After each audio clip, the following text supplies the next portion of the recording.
Hello! Recording has started. So, today we will be playing Cooking Companions. Look at the little face on the side. So, a little bit of background here. I hope the audio is okay, by the way. Did a little bit of testing beforehand for audio balance. My mic is a little bit low, so hopefully it holds up. But yes, little bit of background here. I've had this game for a while. I've always wanted to play it. I don't know too much about it besides the fact that the description is very similar to like a Doki Doki Literature Club. Apparently there's an element of horror to it, so I'm looking forward to seeing what Dear Dream Studios, I guess, has thought up for the story. But overall rating seems good. Yeah. Anything else I need to say? Oh,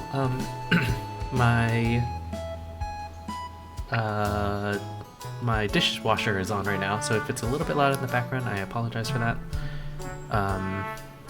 Hopefully the fact that I'm kind of close-ish to my mic helps out with the, audio. But anyways, I will just let me actually double check.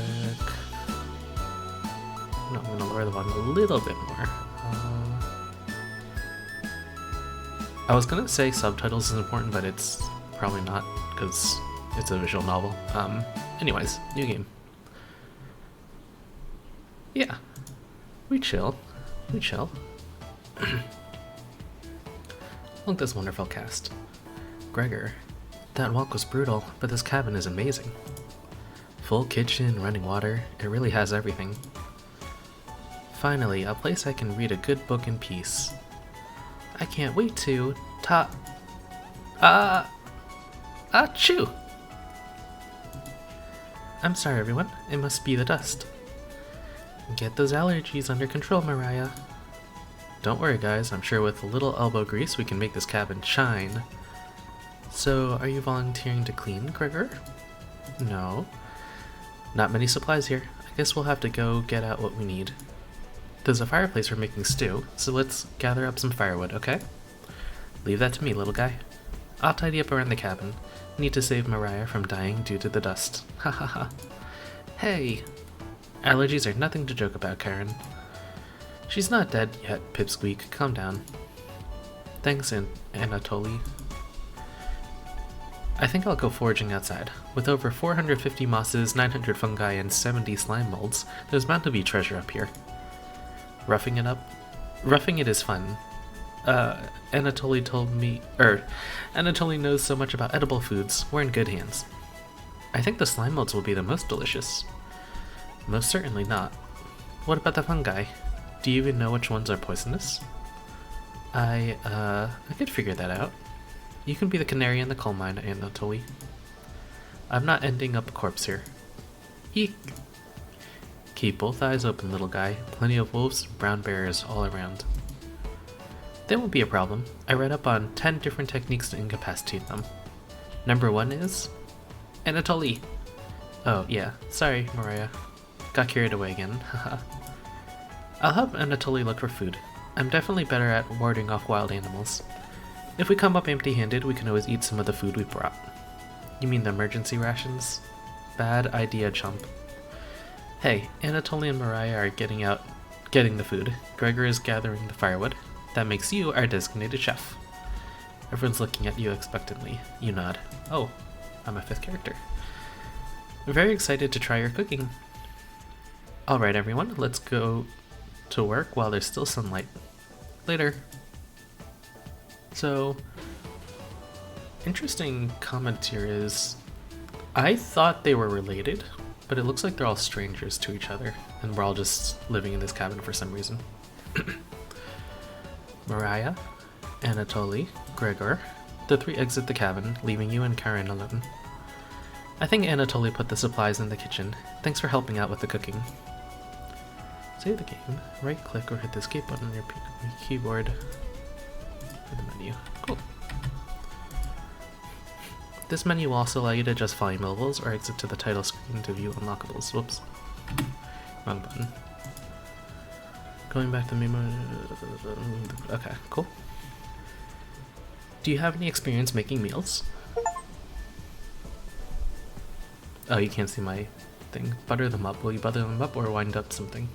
That was my Steam achievement. Of course. Is that so? Looking at you, I think you'd be good at serving up food poisoning. Wow, okay. Right. What do you mean? This isn't a Telltale game. Anyways, I'm going to check out the living room. Let's talk later. Karen heads to the living room and starts looking at the books. You decide to look around the kitchen to find ingredients for the meal tonight. You never know what you'll find around the cabin. Clues and secrets may be revealed by searching an area more than once. Why not give it a try? What area do you want to search first? I mean, I think personally, if this was me, I'd probably go through the cupboards first. Because they're bigger, there's probably pots and pans and potentially food. Drawers are probably going to have smaller things than woodpile. For the game's purposes, it's probably the most interesting. But from my perspective, like if I'm picturing myself as this character, who knows if anything bad is going to happen? Cupboards.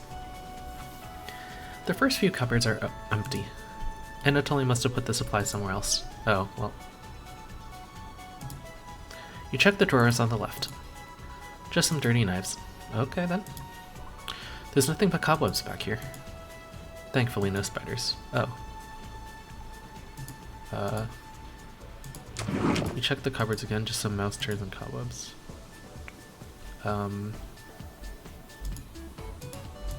Underneath the sink. Oh! You found it. Okay.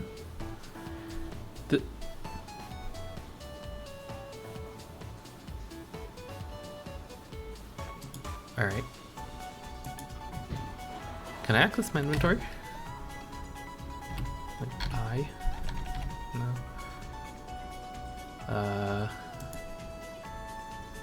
What? Wait, what? Why?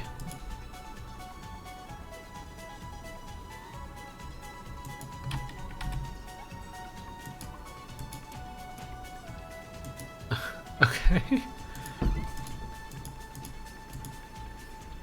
Wait, I want the mouse. Okay.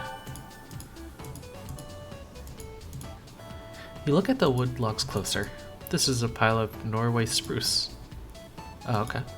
The Norway spruce won't burn as well as oak logs. These would be useless during a snowstorm. Well, it's not snowing. Less dense won't fill the cabin with a heavy smell. Perfect when you smell a good meal.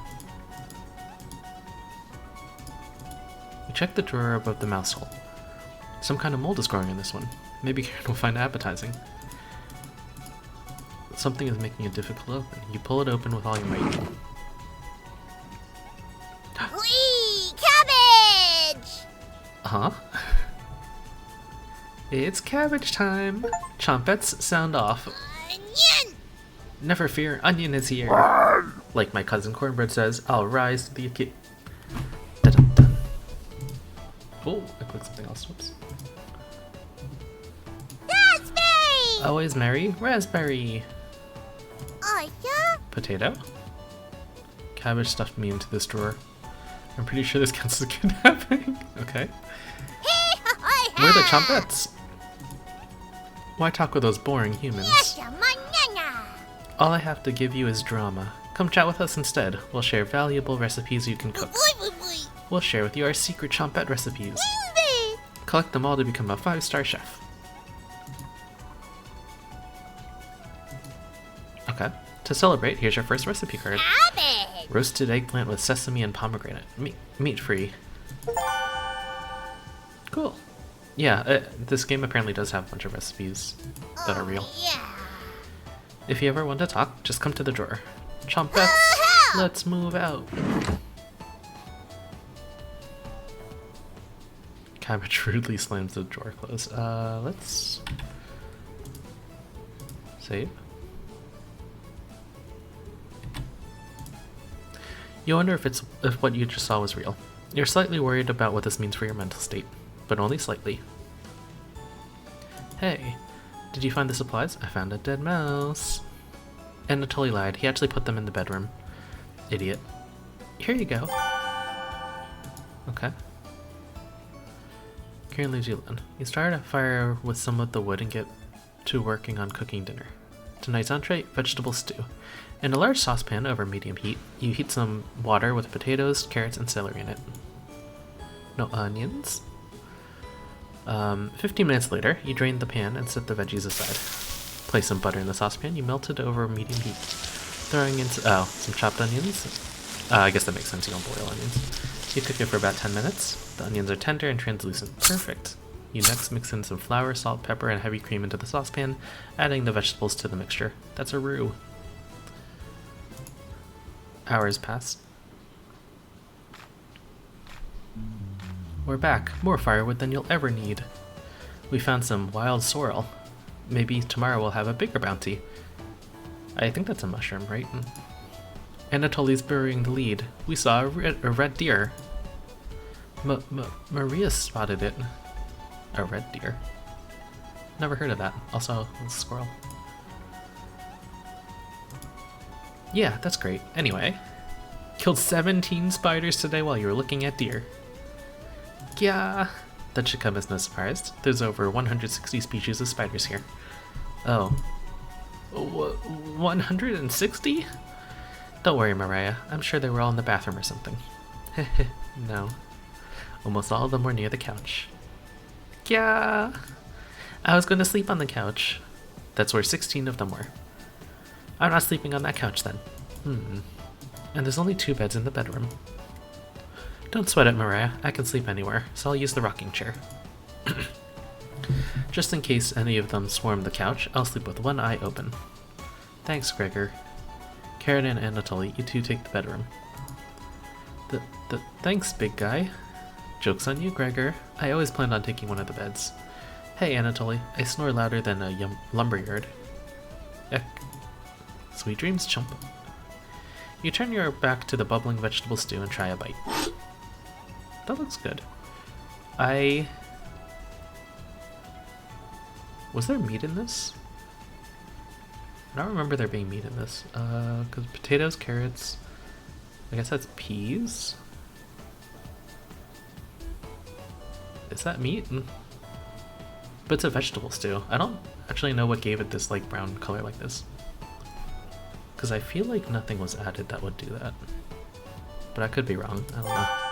This tastes pretty good. You cooked vegetable stew. You set the table and ask everyone to dig in.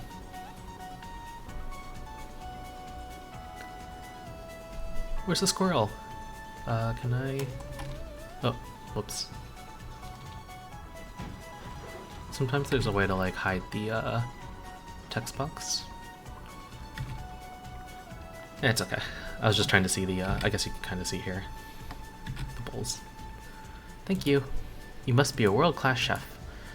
Karen takes a bite. It's bland as hell, Karen. Tastes like every other vegetable stew. So generic. Why is she winking at me? Could probably use some meat next time. Okay, there was no meat. Gross. For a side dish, we could bake some bread and utilize the Fragaria vesca, commonly known as strawberries, for some jam. I was gonna say, I don't know what that is. Nobody cares, Pipsqueak. She's so much ruder than she looks. Everyone laughs at Karen's polite ribbing. Nothing makes you happier than cooking a great meal for friends. Oh, we're all friends.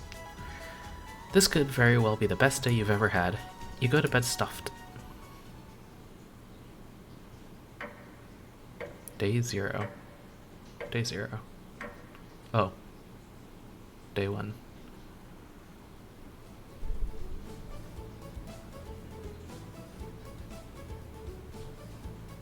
Hey, you up? Where did I sleep? How did you sleep? I was so warm last night, I didn't even need a blanket. What time is it? Because she took the couch, he took the rocking chair, the other 2 took the beds. Where was I? About 1 hour until dawn. Oh. Will you 2 quiet down? I'm trying to sleep over here. Gregor, the birds outside aren't making much noise yet. We didn't bring many supplies, remember? Better to get a head start on gathering food. It's too early for this. Also, why did we move here and not bring a bunch of supplies? Because you would think if this is a camping / moving out trip, they would try to prepare a little bit more. Gregor, did you see any spiders last night? There was a small one in the bathroom. Heck! Actually, I did see a centipede by the sink. Maria turns a little pale. Karen's messing with you, Mariah. Let's find more than wild sorrel today. If you're lucky, little guy, maybe I'll teach you how to catch some wild brown trout. Oh, is that a... No, sorrel, it's probably not a fish, right? What's with you and meat, big guy? Anatoly's herbalism book stated that there's many more species of plants to eat out there. Let's leave the fish alone. Okay, so she's like vegetarian, I guess? Yeah. You know, I'm not into meat. That's a shame. I'd wake up early to go fishing. Cheer up, Karen. We'll go to observe the trout at the very least. Maybe we'll see more red deer today. That sounds like a waste of time, Gregor. Haha. Maybe we'll find some black thorn berries. I love black thorn berries. Ha ha. We'll be back later. Can you watch our stuff today? I'm not familiar with those berries. They sound poisonous, not gonna lie, but whatever. You nod. Thank you. Thanks. Don't steal anything, okay? Why would I steal things? Leave the cabin with the skip to their step.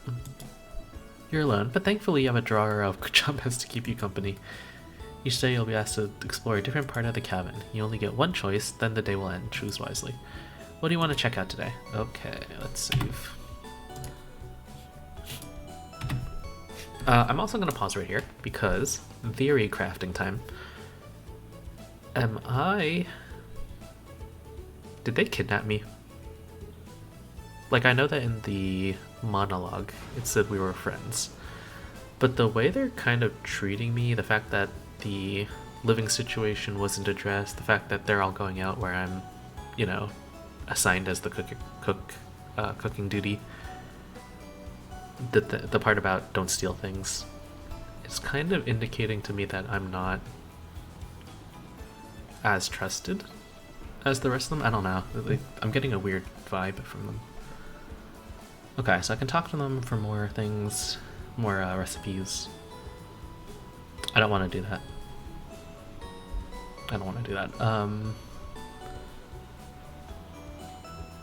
Bedroom might make sense.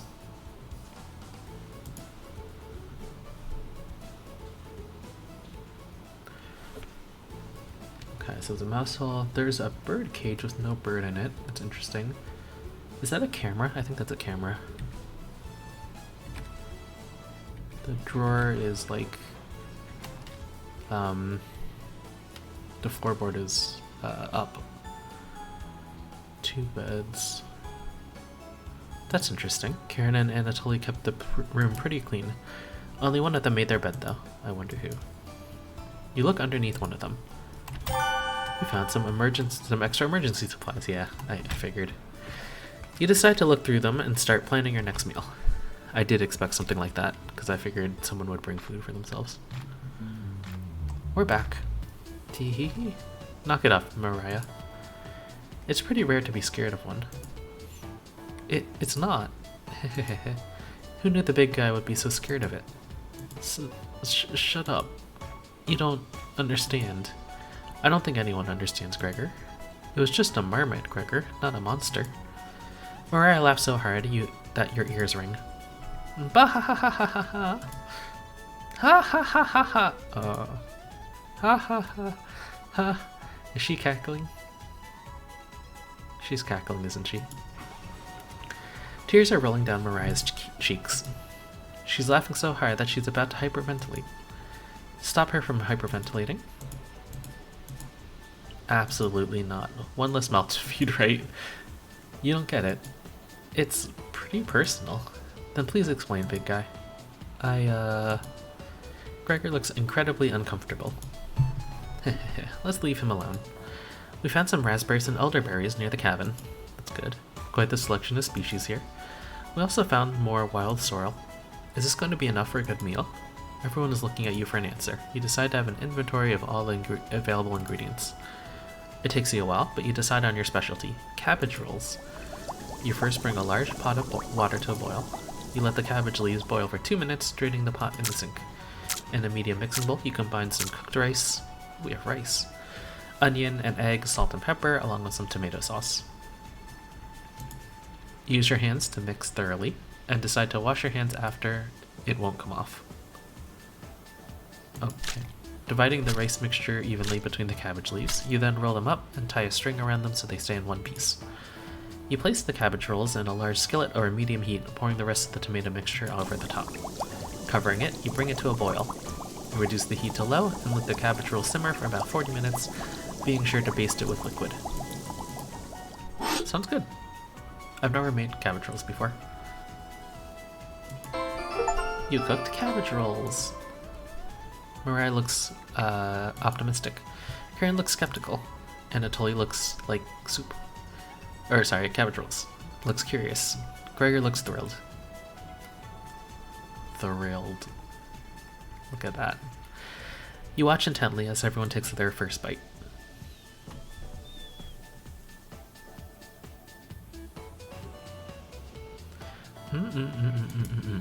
That's pretty darn good. Wow, I could eat a whole batch myself. I think the vegetable stew tasted better, but I'm loving how tender the cabbage is. The sauce is pretty red. Did you use fresh tomatoes for it? It really adds to it. Spoon some of the liquid on top of it. You'll thank me later. Incredible. It's definitely growing on me. This really was something special. Thanks again for cooking. Everyone leaves the dishes behind for you to do.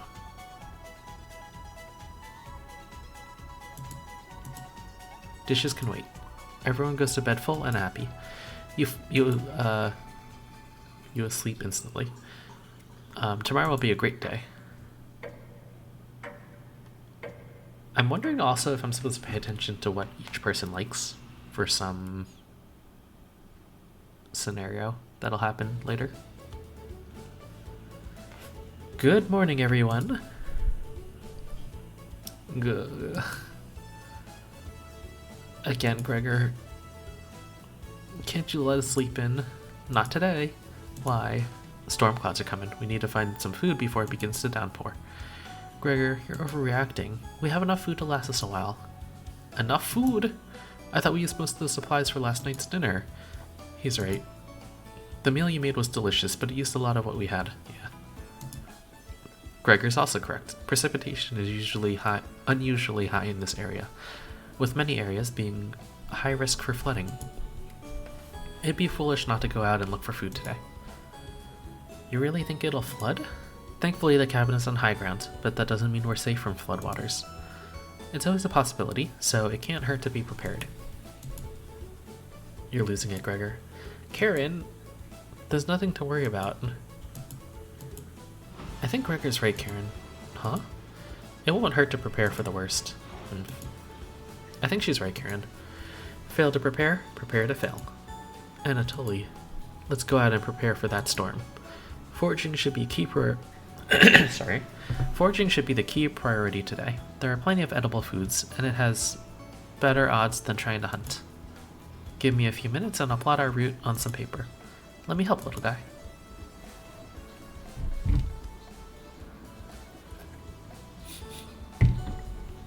Anatoly and Gregor head up to the bedroom to consult the map. Mariah and Karen are still hanging around. Unfortunately, you can't make everyone happy when given a choice to speak to a character. Choose wisely, you can only select one of them. Try to max out your bond with certain characters for unique dialogue and scenarios. Which one do you like to talk to? Well, I feel like this is a fairly easy question, which leads me to think it's the wrong answer, but I will talk to Mariah. She is paging through some of the books on the bookshelf. You walk over to her. There are some great books here. Which one is your favorite? Not that one.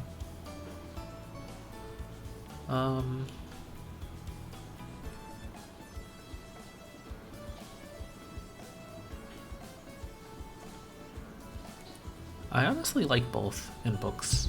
I like romantic aspects and I do like what is it, like job description, crafting kind of things, building stuff, those descriptors. Kind of makes things interesting because it's a different point of view. I'm gonna go with romantic though. This is a visual novel, after all. Oh yeah. I read a few random pages. Seems pretty melodramatic. Why is everyone crying all the time? Shrug. Okay, fair enough. Maybe the ending redeems it, but from what I've read, this book is hot garbage. Sorry. Oh, okay. There are definitely some better books you could be reading. I'll write down a list of recommendations later.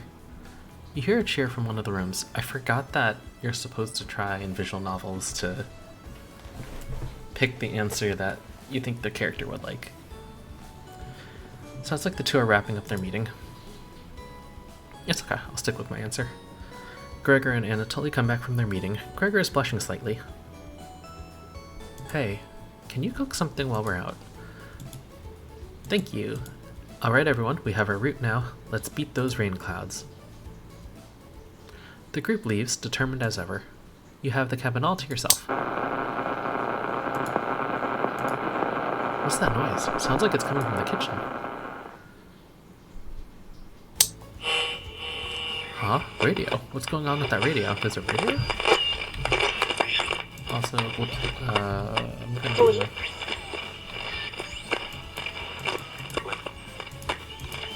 do that, because I think background music is softer in game. You didn't even notice on the ground when you walked in. Did someone leave this radio here? What an asshole. It looks newer than anything we've seen before. It seems to be broken. Better hold on to this. Okay. Before you cook dinner, what should you check out?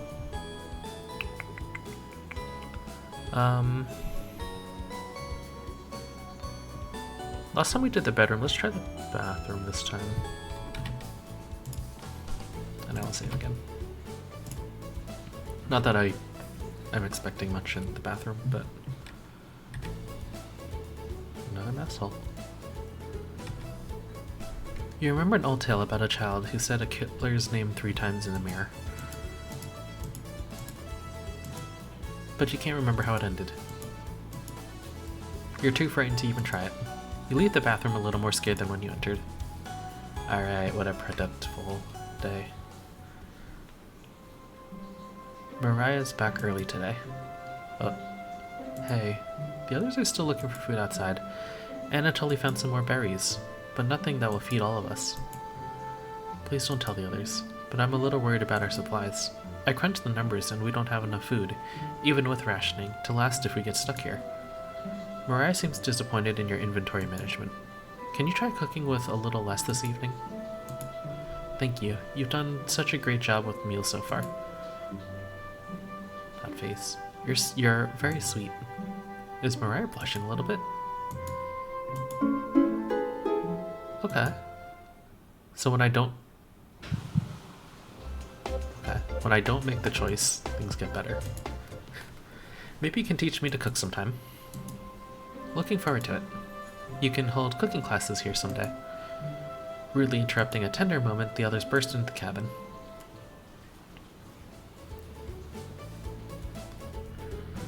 Don't be so down, everyone. We got a ton of good berries. Jam is so bland without any sugar, though. Do you have any? Yikes. Turn that frown upside down, Karen. Who knows what tomorrow will bring? I'm not smiling for you, Gregor. Eek, you missed out. The sunset was really tremendous on our way back. Hues of orange, red, even a little purple poking out. Red sky at night, sailors delight. Red sky in morning, sailors take warning. Yeah, I guess. So we can expect a sailor's delight tomorrow? That's awesome, big guy. We must have walked a few miles today. Beautiful area. You can even see snow on the tips of the mountains. Okay. That rumble sounded like a dying calf. You look from person to person, trying to determine who it was. It was definitely Mariah. Mariah! I'd recognize that sound from anywhere. Gah! Guilty. Mariah looks embarrassed, but the group laughs at her honesty. Except for you. You search your mind for something to say, but all you can think of is an old riddle. Ahem. Those who have it do not want it. Those who have at least succeed. Those who have it for far too long perish. When you feed it, it gets smaller. Whoops.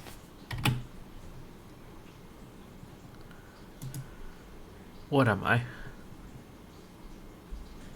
I'm pretty sure it's fire. Dust? Try again, big guy. Everyone is pondering the answer. Mariah's face lights up. I got it. Is it hunger? Oh, hunger. Is there a, There's no, text back. Correct! That was my guess. So, what's on the menu tonight, chef? Bread and jam. You crush the berries in a small mortar and pestle, spreading it on some crusty bread. I mean, honestly, it looks pretty good. I'm sure sugar is probably important, but... You cooked raspberry jam and bread. The bread's a little tough. Gregor, don't look a gift horse in the mouth. But this homemade jam is to die for, haha. Sorry. No, you're right, Gregor. This bread stinks. Mariah. You're not sure this could be called a meal, but it got the job done. Everyone thanks you for dinner and heads off to sleep. Okay, so I need to spend my days more fruitfully finding food. Also, they keep saying to die for, and that scares me. You go to bed wishing you had more. You have a strange dream. Something has been clinging to your back for days. You try to see it in the mirror, but you can't get a good look at it. It won't get off. The pain between your shoulder blades is getting worse by the hour. You wander around from the cabin, stumbling by the river to soak your back in cool water. It doesn't work. It cuts deeper into your back, causing the river to run red. You didn't want things to come to this, but you've exhausted all other options. You swim out to the middle. Rocks on the bottom cut your feet. You slip and fall backwards. You push yourself to the bottom, trying to submerge the creature shredding your back. But it won't drown. It won't drown. It won't drown. You splash frantically. Plunging your head beneath the water, you let the current take you downstream. You give up trying to swim to the shore. Water fills your mouth and nostrils. After a minute, you stop struggling against the waters. As you gaze up at the sky, you feel it leaving your back, drifting into the sky as you sink into the bottom. As you take your last gasp, you see what was on your back staring into your eyes. But you don't have enough air in your lungs to scream. You wake in a cold sweat. Oh.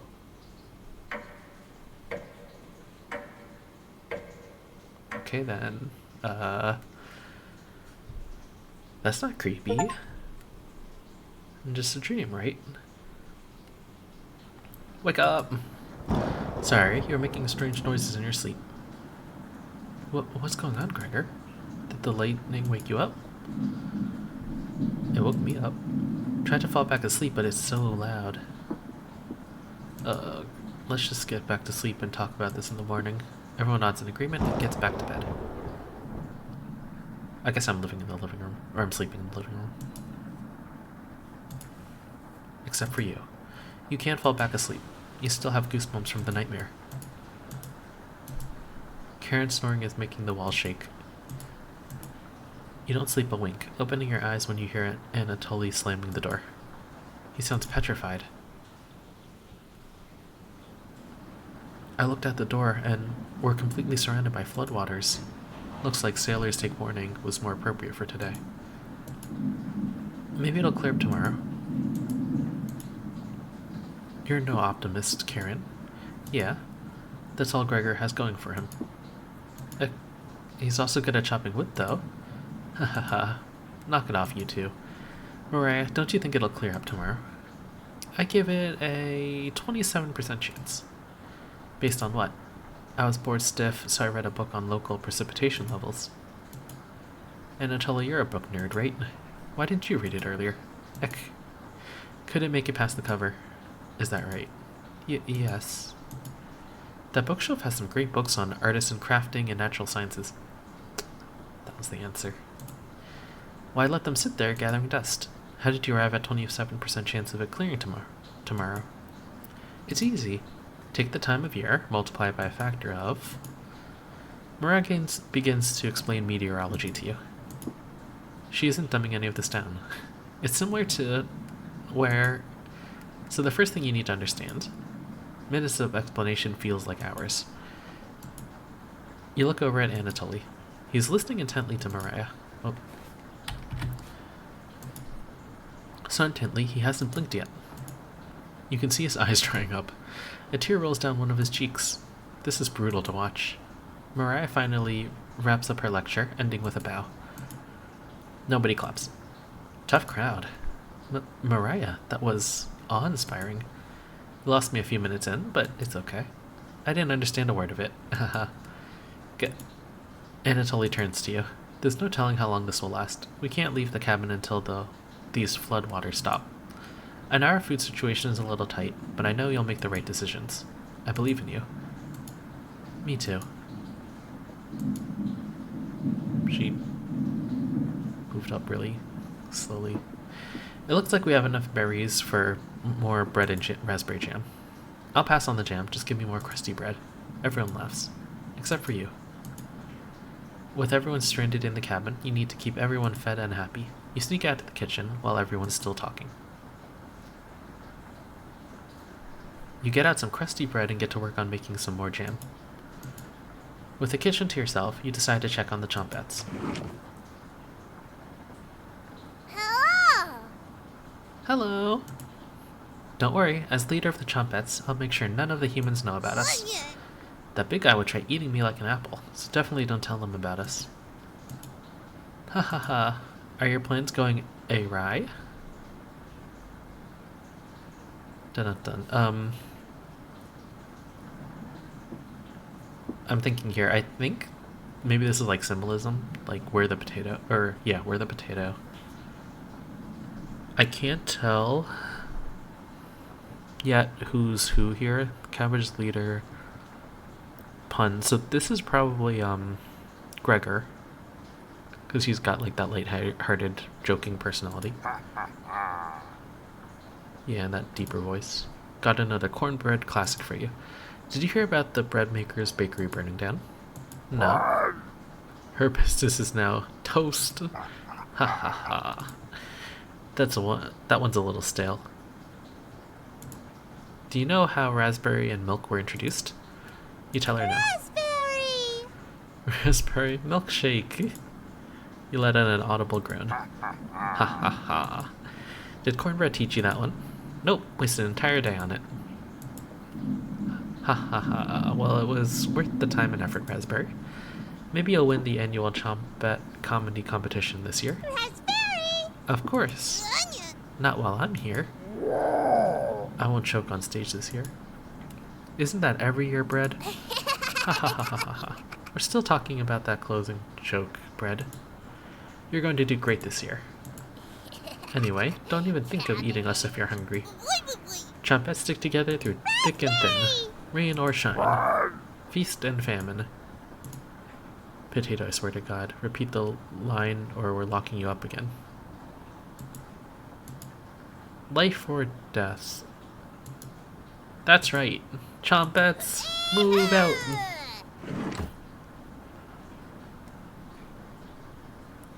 The Chompettes somehow manage to close the door on themselves. You bring the crusty bread and jam into the living room.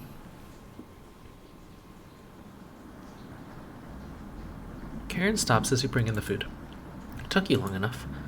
Well, I'm sorry, I was talking to the Chompettes, because I'm pretty popular here. Karen looks at the 2 slices of bread left and the mason jar of raspberry jam. There's mold on the last 2 slices of bread.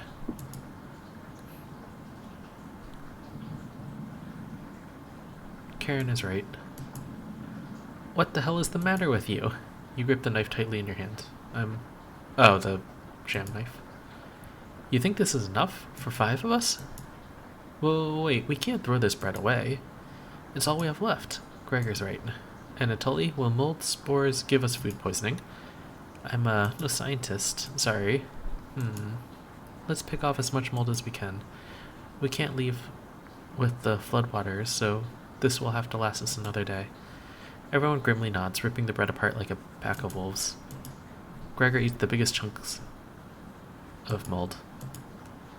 Disgusting. Thanks again. Bread and jam isn't much of a meal, but it's more than we had in Ukraine. Okay, so they're all fugitives. Plenty of rainwater outside, so at least we won't die of dehydration. But until the storm is over, we shouldn't leave the cabin. Should clear up if we give it some time. Anatoly, what makes you think that? Well, one of the books had weather reports. You're illiterate, so that's a lie. Heck. Karen, I've seen him reading. Who reads upside down? Interesting. What do you think? I mean, if he's reading upside down, I mean, this isn't like me picking her over him. It's just kind of facts, right? You're funny. I keep playing pretend, Anatoly. Brutal, Karen. I found an old picture book in the living room, Anatoly. Might be something more your speed. Karen! Karen smiles at you. I guess let's call it a day. Yeah. Sure. Everyone shuffles off to their sleeping areas. 6 minutes later. I'm glad you called out Anatoly's bluff. You continue to impress. It's a shame Anatoly is sleeping in the same bedroom. I should have never shared it with him. What if it was just me and you? I'm sure we could study and squeeze a few novels in before bed. Well, we'll have to kick him out at some point, right? Oh, you'll have to tell me about that anatomization book in the bedroom. Really cool pictures in there. Karen looks like she has a crush on you. Let me know if you're ever free for a lesson. Okay? That was sudden. Karen walks away looking very happy. The kicking out comment is also unfortunately a little bit worrying. You're definitely sure Karen will remember that. Cool.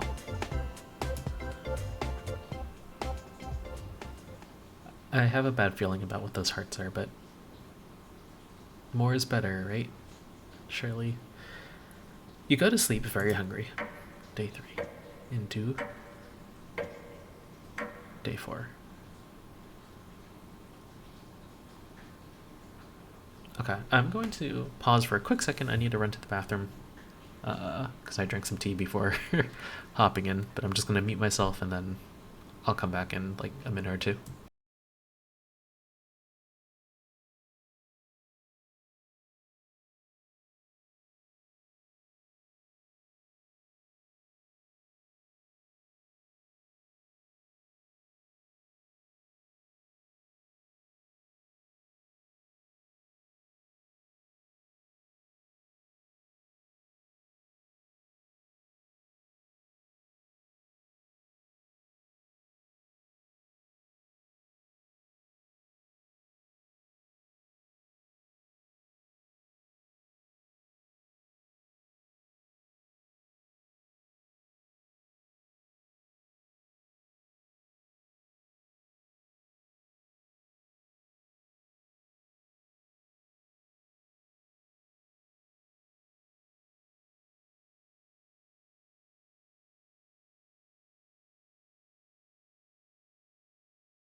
Whoa, I'm back.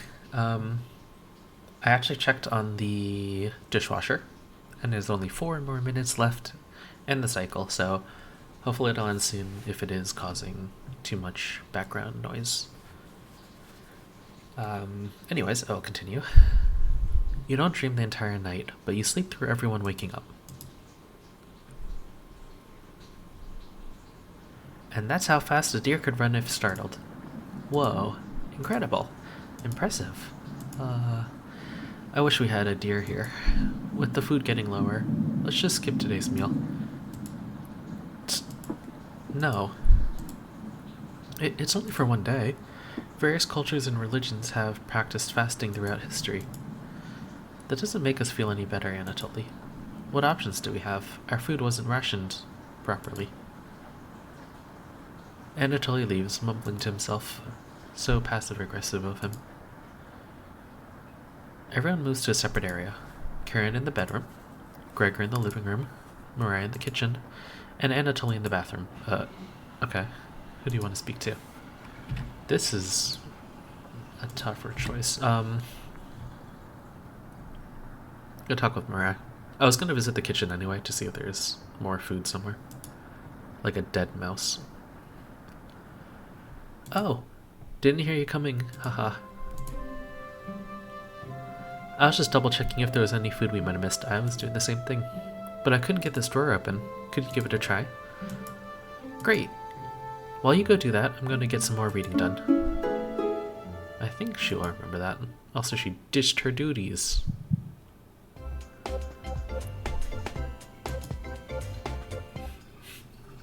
Later. You pull open the drawer with all your might. Is it the chomp bets drawer? It is. I should have known. Hello! Is the thunderstorm keeping you up at night? You just need to roll with it. Raspberry whispers so quietly you lean over to listen to her. We need to talk soon. Please listen to me when the time comes. Anyway, Raspberry! Please don't let the others see us. Cabbage. That's right, Raspberry. Part of being a chompette is secrecy. Wouldn't want those humans to overhear our meetings, now would we? You shake your head. Good. Chompettes, roll on out. You shut the drawer. Alright, that was not worthwhile. Everyone looks pretty down this evening. It won't stop. You're all doing great, just a little longer. I'm so hungry. Me too. You wish everyone a good night and get ready for bed. Your stomach is growling more. Wake up. I said, wake up! Oh. The rainfall is non-stop again. Did you have anything to do with this? Raspberry's asking me? It's always thinking with your stomach, right? You should reconsider. Might save what little humanity you have left.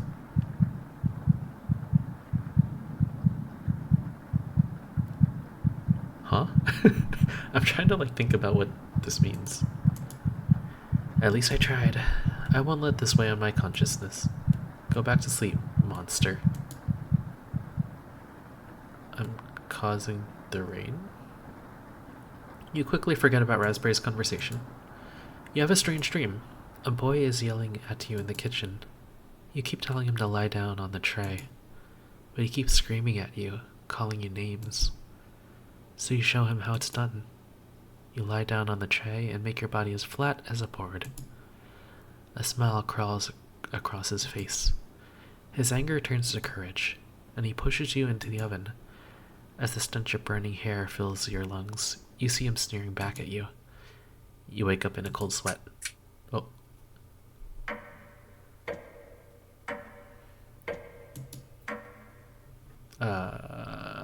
Okay. Again. Everyone seems to be sleeping in later than normal. Their stomachs must have kept them awake all night. The rain is still pouring outside. You can barely make out the trees from the windows. You hear Mariah getting up. She looks petrified. I couldn't sleep. Anatoly has bags under his eyes. The storm is too loud. Karen looks out of it. The cabin was creaking so much last night. It sounded alive. Gregor looks a little gaunt. I got a good look out the window. And all I saw was rain. Great observation, Gregor. I was so hungry last night. Kept pacing around the bedroom. Karen turns to you. When is this going to end? I checked outside the door again. Floodwaters keep rising. Unfortunately, we're going to need to stay put unless one of us wants to drown in rainwater. Once the weather improves, we'll be able to scavenge for supplies. How close is the nearest town? I don't know. Didn't you have a map on you? I think I dropped it while we were running after Gregor. I'm sure it'll show up eventually. Ha ha ha. Maria and Anatoly go white as a sheet. How are we gonna find our way back now? We'll have to ride out the storm. Mariah looks at you. We're down to our last slice of bread. I don't know how much longer we can put off eating. The group stares at you. It will clear up in no time. Maybe you're right. The group looks worried. They all gravitate to different areas. Okay. Gregor's fake optimism is worrying, and Mariah is having trouble. Which one do you want to speak to today? You know, I go with the classic strategy of stick who I'm talking to. Brr. It's cold as hell over here. I'm surprised Gregor isn't freezing to death at night. How does he do it? You explain to Mariah how the size of a person and fat content contributes to the temperature. Yeah. Wish I was as big as Gregor. But to be honest, I'm happy with brains over brawn. Do you know what he wanted to do for a career? Mariah does her best Gregor impression. Cut trees and sleep under the stars. How boring is that? Depends on the person, but pretty boring. You're so funny. Thanks for coming in and chatting with me. Mariah blushes a little. You make it easier to pass the time. Thank you. You're pretty sure Mariah will remember that. I'm afraid of getting to 5.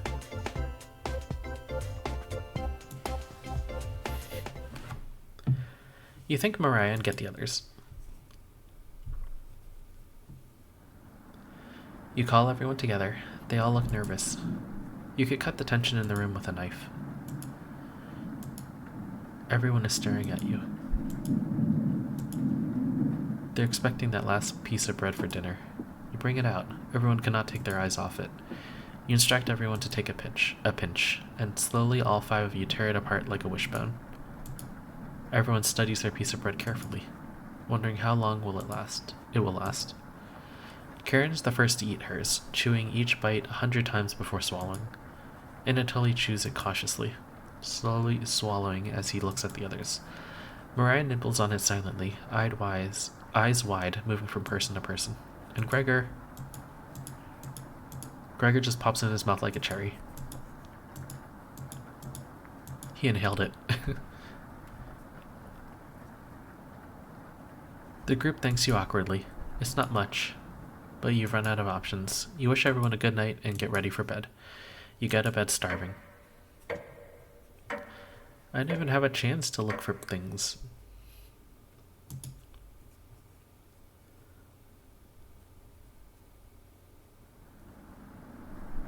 Good morning. Morning. Let me check if the rain has stopped. It's still flooding. What are we going to do? Humans can live about 2 to 3 weeks without food. Water isn't a concern. Rainfall should end in a day or 2, right? Actually, precipitation can occur more than 215 days a year here. But do you really think it will rain that long? Anatoly, it's been days already. What makes you think it will stop soon? Relax, everyone. Let's see how long we can ride this out. Fingers crossed it's done by tomorrow. Can they not just go outside? I mean, like, it's raining, but, like, if there's need for food, they should still go outside and, like, scavenge for berries. I don't know. Panic is slowly creeping in. Everyone's looking scared, but you need to survive. Karen and Gregor begin to discuss next options. Do you want to speak with Mariah in the kitchen, or Anatoly in the living room?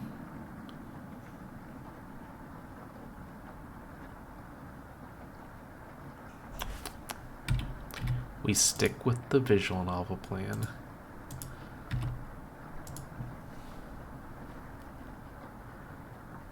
Hey, Mariah looks relieved to see you.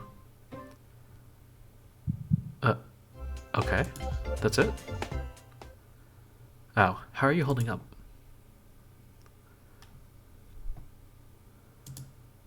Not very good. That's very sweet of you to ask. She's looking at me intently. She gets a little closer to you. I noticed you didn't use any meat while cooking. Usually I have to pick it out of the foods the others make, but you respected that. Thank you. Mariah's looking at you with admiration. I need to speak with Gregor for a minute, but thanks again. You're definitely sure Mariah will remember that. Oh! Okay, I think we're about to end a run. You decide to check out the drawer again. Oh. You ask Potato where the others are. They'll be back. They want to explore the labyrinth of tunnels around the cabin. Surely you've seen the mouse holes, right? I knew it. They connect all over the cabin. Must have been some mouse that created them, or something worse. Anyway, I'm not going to sugarcoat this. Things are going to get worse from here on out. You have a feeling Potato's telling the truth. You realize some drool is leaking out of your mouth. Disgusting. Don't even try to eat me. You'd just get deathly sick if you tried. And from the look of you, you need to retain all the water you can. From rationing to cooking, you failed every common sense measure for basic survival this week. You knew something like this would happen, right? Never mind. With floodwaters rising and no food now, I think it's going to be a great time to go over the fundamentals of starvation with you. When experiencing starvation, there are 4 factors that will determine if you live or die. Age, height, weight, and your degree of activity or inactivity. You've been especially lazy, so I think you'll survive a little longer than the others. The Harris-Benedict equation can help you figure out how many calories you need to simply maintain your current weight. The equation produces a number called the basal metabolic rate, or BMR. Stay with me here. BMR equals 655 plus 4.35 times weight in pounds plus 4.7 times height in inches minus 4.7 times age in years. Got it? For fun, let's try it out on someone here. Mariah. Using Harris-Benedict, she looks like she's 120 pounds, about 5 feet 5 inches tall, about 20 years old. Crunching the numbers, I think she'd need about 1,388 calories daily. But that's being abnormally stationary. She'd have to lay in bed all day and all night, just eating, breathing, and using her brain. Not very common when you're starving to death. People tend to get up more. Issues being very active, let's say swimming through flooded waters, we need to multiply that 1,388 calories by 1.9. So now she needs 2,638 calories per day. That's quite the difference, especially if you don't ration the food properly, which you didn't. I guess that wraps up our first survival lesson. Hopefully we'll never have to speak again. Okay. You shut the door, going over the numbers again. I feel like I didn't have choices of what to make a lot of the time, so I don't know if this is my character taking autonomy and kind of cursing these people on purpose. I mean, I was called a monster by Raspberry, so it could be something like that. Maybe I'm the bad guy. I don't think any of us can take this much longer. Gregor's voice starts to crack. I don't want to ask this, but it's time.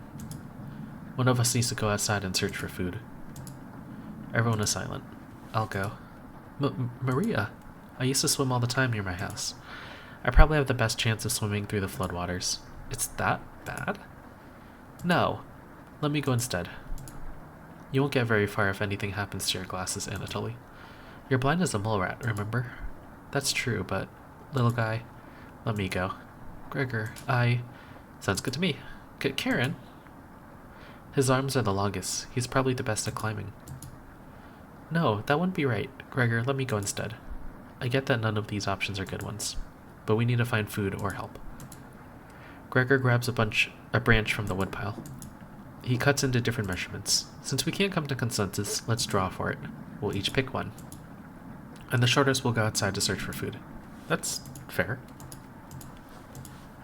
You're not worried about drawing. You saw Gregor cut the branch lengths. You pick the biggest. Oh, well. I'm... Okay, scratch my initial thought that I'm the prisoner or whatever. You watch the others intently. Will it be Gregor? Anatoly? Karen? Will it be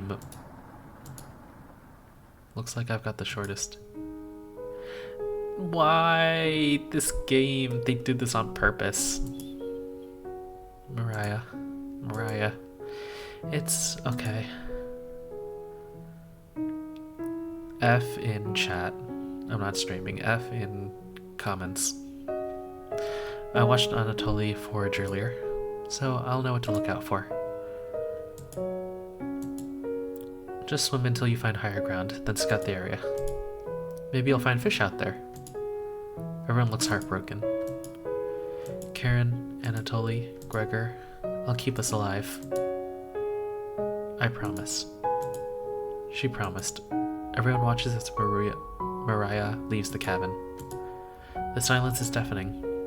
Goodbye. They never address me, man. The door shuts behind her. You can faintly hear her yell about how cold the water is. And then silence.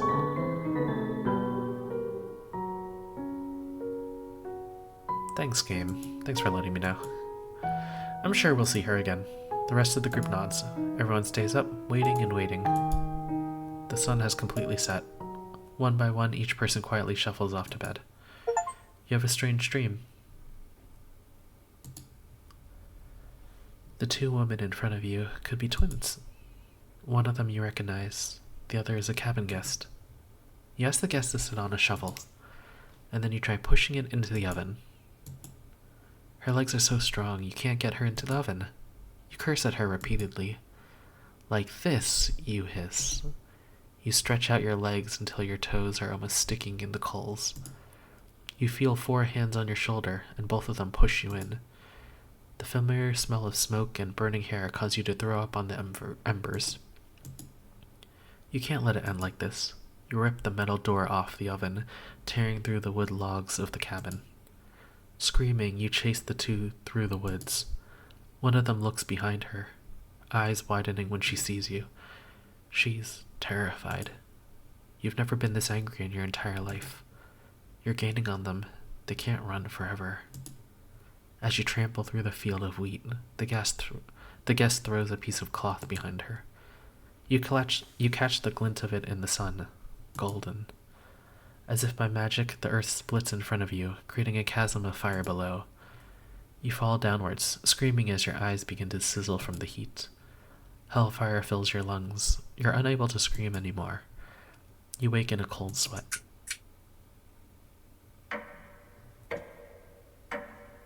Maybe I am like a literal monster, not just figurative. Or maybe I'm figurative and they're representing as literal in the dream. Because it seems like I'm trying to cook people. Maybe I'm possessed. Maybe like the thing that was scratching my back from the first stream took my place as like a doppelganger. And the real me died, drowning in the lake. And this new being is trying to kill and eat everyone. I don't know. Good morning. Do you think she made it to higher ground? I believe in Mariah. Me too. She'll be fine. Right, little guy? So what do we do now? Just wait? Karen. How long? It's been almost a day since she left. Anatoly and Gregor looks nervous. Someone needs to go look for her. We need to wait, Karen. Wait for what? The nearest town is miles and miles away. Waiting is all we can do for now. So it could be days before she gets back. What are we supposed to eat? Mice? Karen. I'm sure Anatoly will agree, but we'll discuss next options when we get to it. I never should have eaten that much. Karen's hands are involuntarily shaking. Gregor and Anatoly just nod in agreement. They don't even need her to elaborate. You're sure Mariah will make it back? She promised. Everyone retreats to a corner. What do you want to do today? Alright, time to choose the next person to die. Again, visual novel logic. I should stick with the person I picked before. Hey, you don't have to lie to me. I know Mariah's not coming back. I don't know where she came up with her being the best swimmer. I guess the only one who would know that would be Anatoly. Last summer, Anatoly would watch her swim from the shore. He could have been a lifeguard, such a good swimmer. She never went under, but if she did, he would have pulled her out easily. Oh, okay. Why would she lie about something like that? Karen seems deep in thought. Maybe it's better to leave her alone. You close the door softly.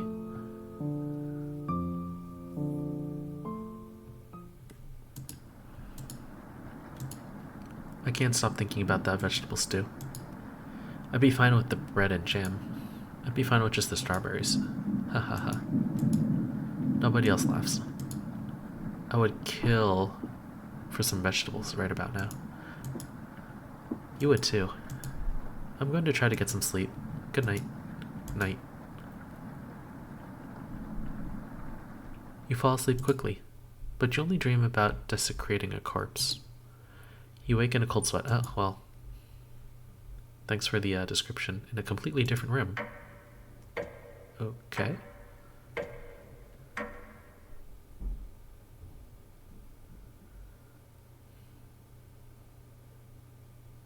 Oh, in the kitchen, okay. Good morning. Karen's looking worse. Will you cook for the group today? What? I'm scared. Oh no.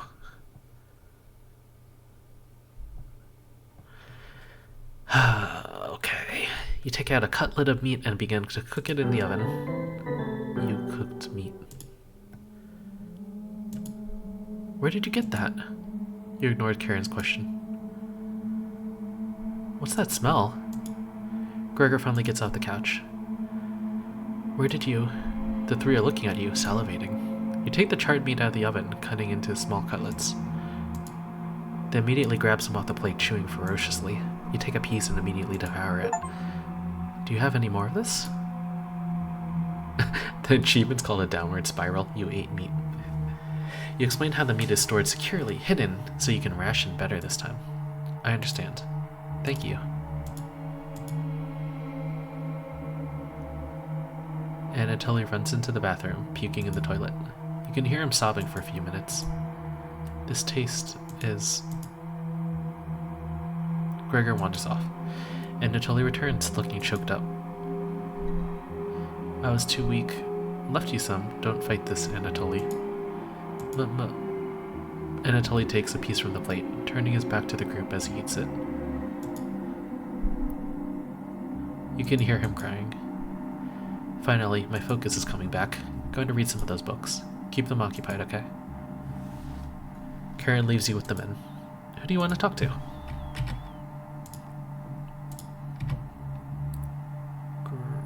Gregor?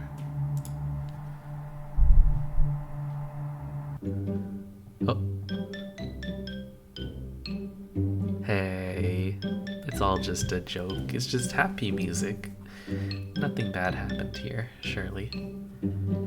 I don't know why he started Anatoly started saying, I'm not sure what he was trying to say. Probably meat, right? Not anything else. Can't be anything else. Hey, thanks for cooking the meat earlier. I was nearly passing out from the hunger pangs. Even if I'm a meat and potatoes kind of guy, I appreciate the vegetarian dishes you made earlier. You really respected Mariah's boundaries. Yeah. Thank you. You smile. If there's extras, slip me a little more meat, okay?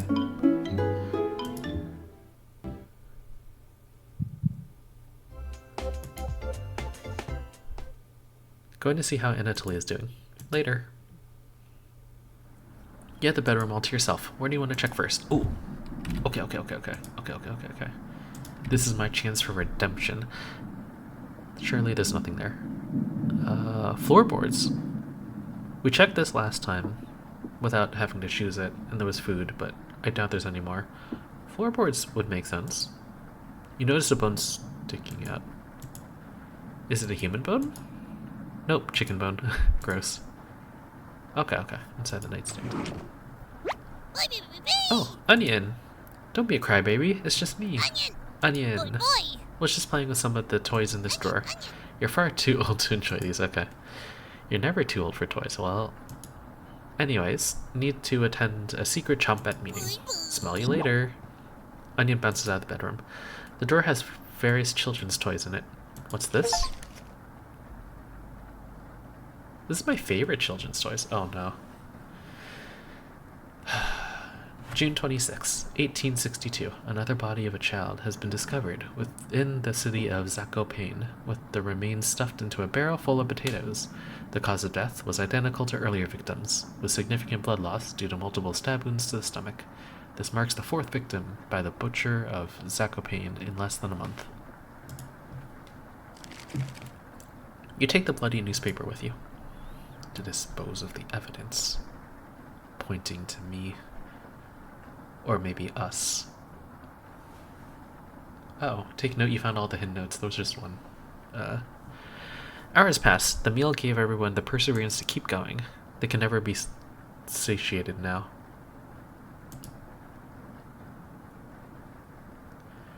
We've waited long enough. What's for dinner? You calmly explain that you want to ration the meat better this time. No dinner. Fine.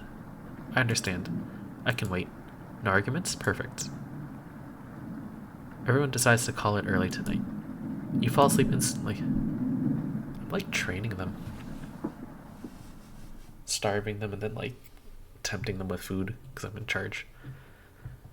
You have a strange dream. You're having dinner with a blacksmith, but he's not touching his food. The only light in the room comes from the oven. He clears his throat, stroking his beard. I can forge anything, he says. Your eyes have been giving you issues lately, so you reply, forge me a new eye then. You laugh. But then the ropes come down. He ties you to your chair with a long rope to prevent you from moving. You rip the ropes apart without even trying, so the blacksmith uses a thicker one. No turning back now. The blacksmith takes a hot poker out of the coals. It makes his eyes glow as he scowls at you. He slowly brings back the poker, aiming carefully for your eye, before plunging it through your skull with a sickening crunch. The force of the blow throws you backwards a few feet. You're unable to break the ropes. The blacksmith stands over you, spitting on your body as he raises the poker again. You wake in a cold sweat. Okay, so that's Gregor, probably, I would assume. I'm not sure why he's stabbing my eye out. Although I don't blame him if I'm probably the killer.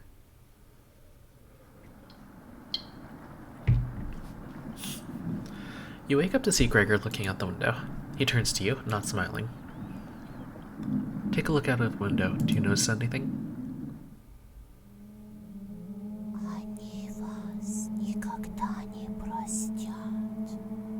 I missed what that was.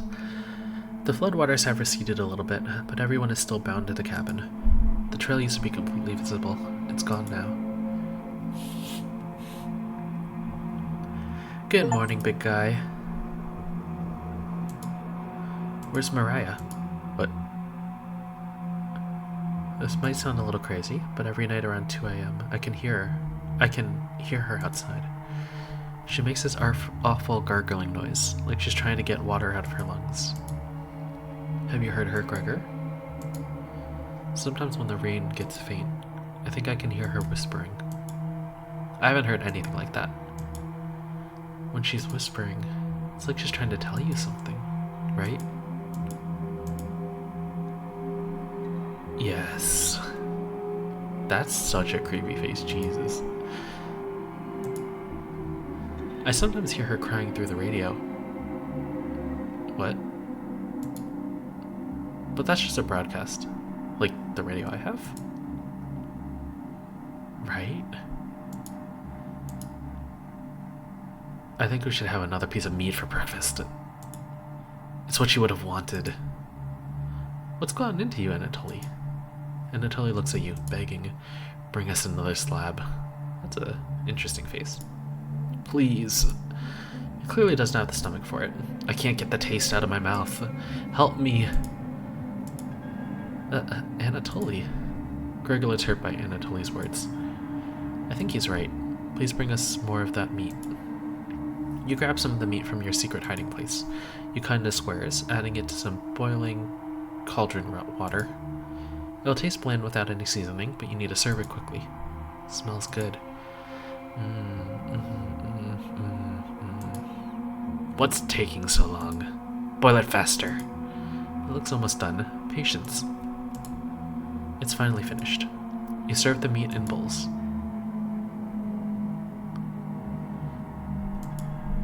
Gregor drinks the broth first, before swallowing the chunks whole. Anatoly creates ripples in the broth with his finger. He isn't eating. I'm sorry about earlier, everyone. I don't know what overtook me. Mariah. Anatoly begins to weep. You look over at Karen. You didn't notice her eating. There's just an empty bowl now. Jeez. Karen is staring right at you. How much more meat is left? You explain how most of it has gone bad. What? This is the last of it. I was in charge of rationing the food, and I let the meat spoil. Okay, Raspberry is right. How could you be so careless again? Yeah, that's fair. You remember Karen's knife. You need to think fast. What the hell are we supposed to do now? Wait around again? The storm isn't ending. You clear your throat. Anatoly? Yes? I think tomorrow you should look for Mariah. I think you should go tomorrow, little guy. Oh, okay. Nobody else can identify edible plants. Please, Anatoly. You can swim back after looking. Gregor's right, Anatoly. Maybe you'll find Mariah out there. You're right. Mariah's still out there. He still hasn't accepted what happened yet. She doesn't need anyone's help. But we need your help, Anatoly. That's right, Anatoly. Please help us. Let me sleep on it, okay? No problem, little guy. Let me guess, he's gonna, quote-unquote, go out in the night without anyone noticing. And I'm gonna report back that he must have disappeared. By the way, we have more meat. Everyone shuffles off to their rooms, reading books and knitting to pass the time. You go to bed ravenous.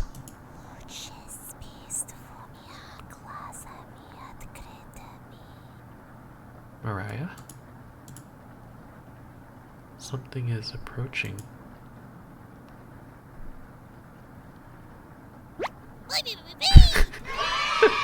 Yay! Wow, thanks, Onion. Don't be a crybaby, it's just me. Onion. Not going to be very sweet today. I'm worried about Anatoly. He's going to cave to peer pressure. Can you stop him from leaving the cabin? I'm the one who initiated the peer pressure. You don't answer, Onion. Please? Don't you trust my advice? You shake your head. Got a fun factoid for ya. Did you know that leaving out an unpeeled onion in your room absorbs bacteria? That's interesting, I didn't know that. It will help prevent colds and ward off viruses. That was a lie. Okay, well, people actually believed it in the 1500s. How embarrassing. Who would believe that? Well, how embarrassing. Ha ha ha ha. There even was a doctor in 1919 who tricked people into thinking it was true. Ha ha ha ha. Anyways, you know what smells worse than a raw onion left in a room? Rotting meat. You! Okay, that works too. It's been a while since your last bath, right? You can't remember. Could smell you even before I came into the room. Onion! Yikes. So, can you stop Anatoly from leaving? I know he has cabin fever, but this is ridiculous. Anatoly can make his own decisions. Onion! Please. We don't need another one stalking the halls. Tapping on the windows, crying through the radio. You have the sun urge to scream. Why do you think I've been using the mouthfulls to get around? Onion. Scared to death that I'll run into her. Don't make me tattle to Cabbage about you. She can be as mean as Potato if you got on her bad side. Onion, onion. Just kidding, she's great. Anyways, when the time comes, just tell Anatoly you care about him and don't want him to leave. Even if it's only for me, okay? You can trust me. Now, if you excuse me, I'll need to work on some new ice skates. They're for the frying pan tomorrow. Nothing beats sliding around on butter. Onion. Later!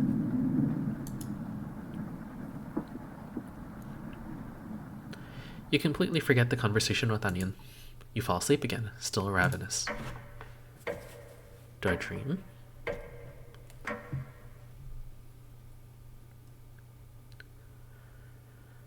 You have a strange dream. A fox is collecting payment from you. You despise him, so you put 2 dogs at the bottom of a sack, then add 6 chicken to the top. The fox smiles at you and leaves. At some point in his journey, the fox will eventually open the sack, and the dogs tear the fox in half. Filled with such a loathing for the fox, you gave him the only things you had for food. A storm rages outside. As the snow piles up, you begin to eat whatever you could find. Pillowcases, candles, leather. One day you wake up and you have nothing left to eat. Absolutely nothing. A few days later you go mad and leave the cabin, completely ravenous. Trees begin to look like charred meat. You take a cut out of one, tearing your gums apart by the splinters. Your mouth fills quick with blood as you wade through the snow. Days later, a deer gallops by, the first creature in the woods to see your corpse. You wake in a cold sweat. Ooh. Chilling. Something smells terrible in the living room. Someone puked in a corner. You wipe it up with a rag to save them the embarrassment. I wonder who. Good morning. Good morning, little guy. Well, Anatoly, what's your decision? I barely slept last night. I could hear her whispers coming from the basement. She kept telling me to go outside. We don't want to rush you, but one of us puked last night. Really? Anatoly, my patience is wearing thin. You have 1 hour to make a decision. Why so quickly? Because I'm not waiting any longer. You can see the glint of Karen's knife under her dress. Best to watch out for that knife. Yeah, that's some good advice, yeah. The group disperses. Tensions seem to be rising. You have 1 hour to kill. What do you want to do? That's funny. That's funny. That is a good joke, game. Good joke. Haha. You got me. Funny joke. Haha.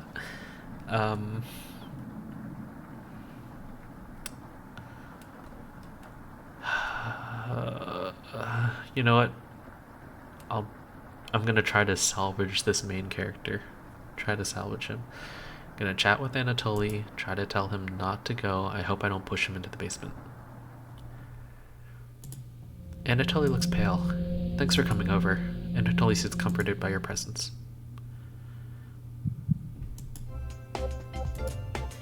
Happy music. Have you checked out the basement door closely? Every so often, I can see her peeking out at me through the holes.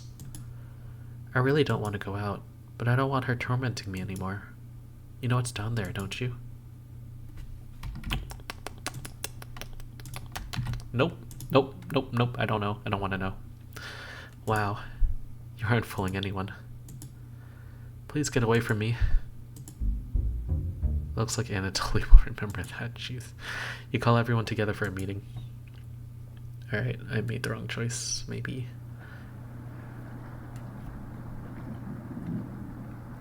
Anatoly, you okay, little guy? Anatoly looks pale, like he's about to pass out. Anatoly, have you made a decision? Yes. I'll help you all out. I promise. Thank you, Anatoly. Big tears run down Gregor's cheeks. I'll miss you, little big guy. I'll miss you too, little guy. Thank you, Anatoly.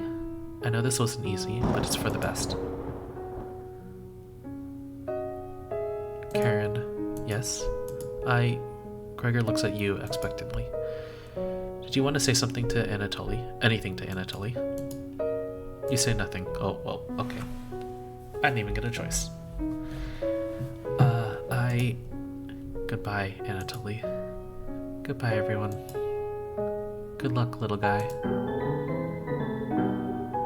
Ba ba ba ba ba da bum. See you soon, little guy. I guess all we can do now is wait. Good night. Karen goes to the bedroom to sleep.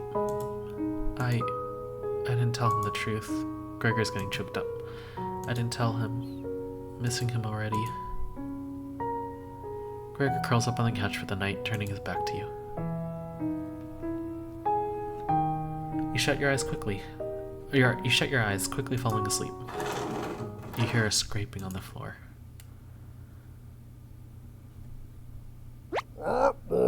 Found you! Ha ha ha! You explain how this isn't a good time right now. This is no laughing matter. I'm worried about Gregor. He's as tall as a tree, but as dumb as a brick. What's the root of all that? Ha ha ha! Another cornbread classic.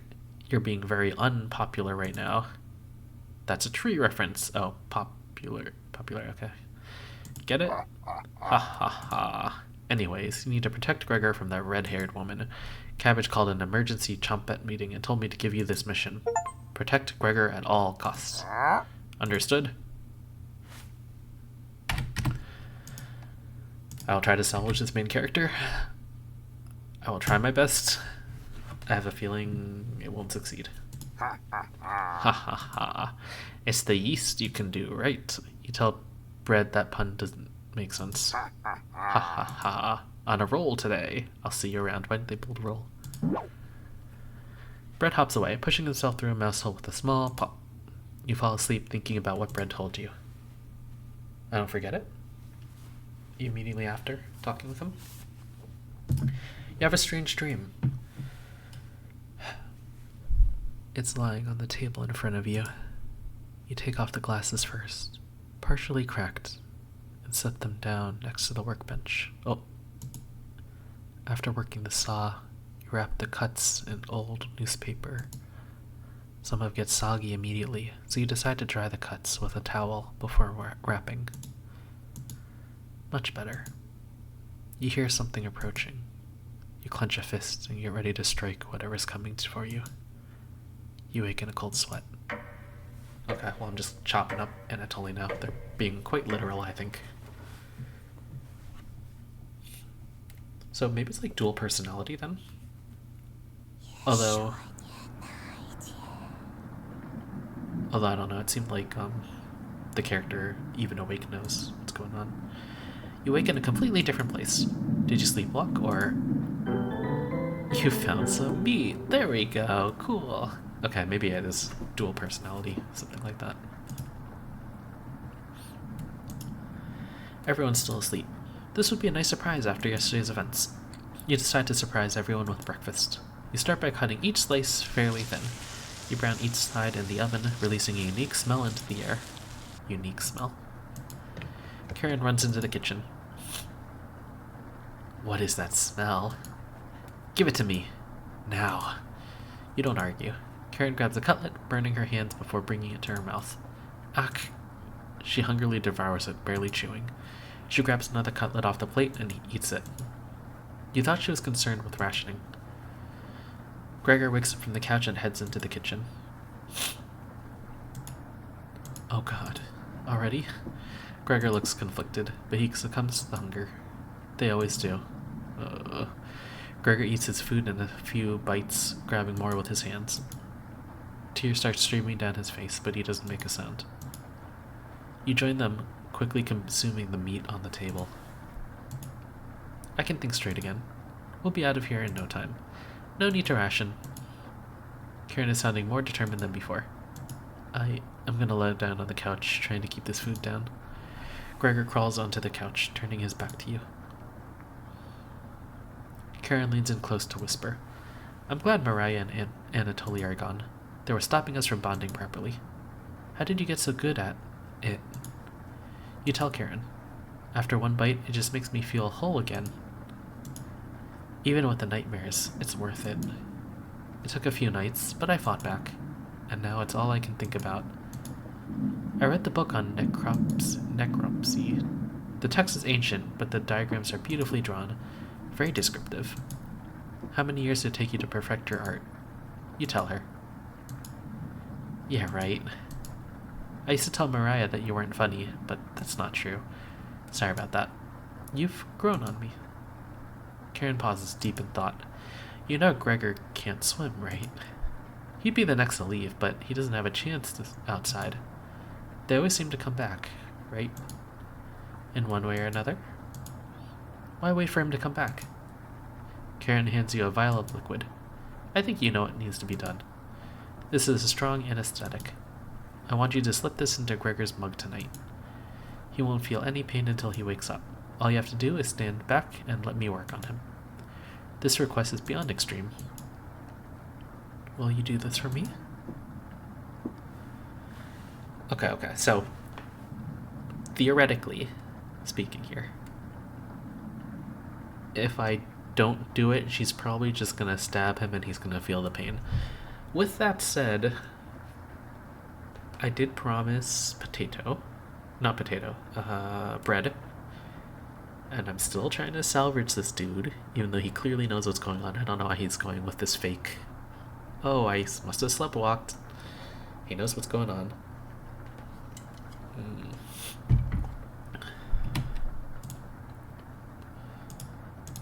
No. Oh, this was called the right decision. Fine. Save that for a rainy day. I have everything set up by the couch. You don't have to watch. Yeah, see, so it's gonna happen anyway. The restraint should be easy to apply myself. Gregor's strength is a farce. Gregor, hi. Hey, Karen. What are you doing? Untie me. Oh my god. This will be over soon, Gregor. Hug. Stop.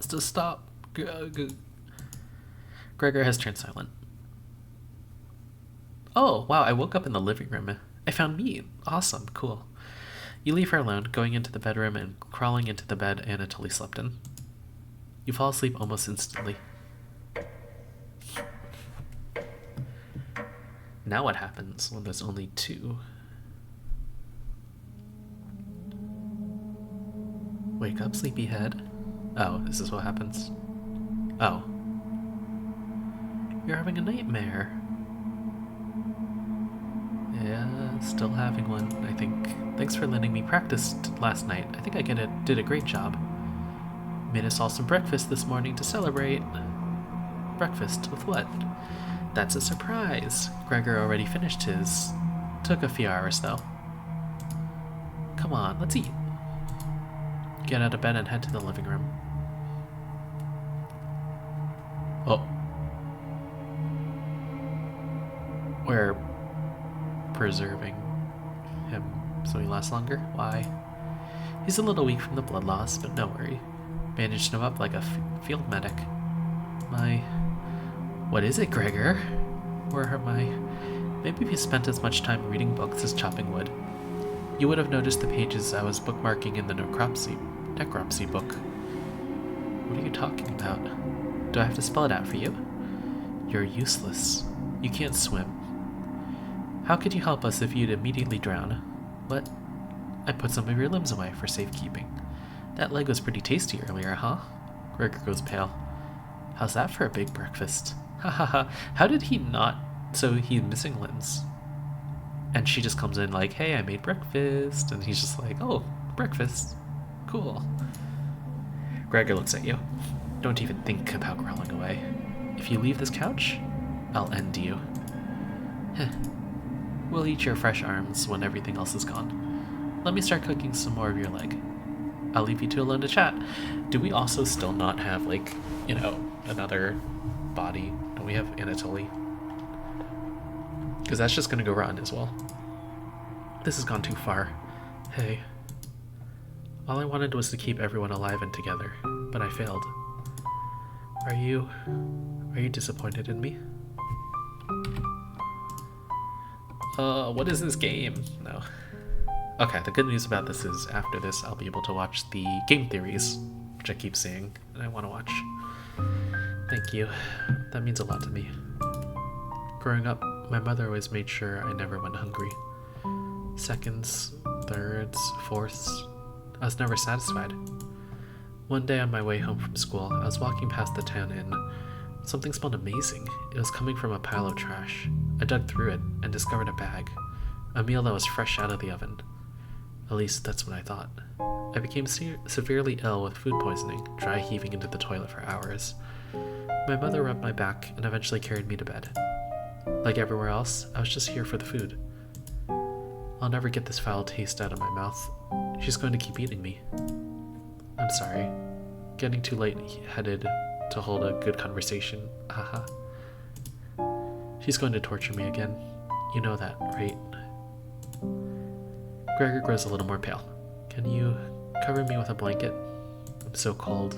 This cabin, everything about it chills me to the bones. Please, consider it my dying wish.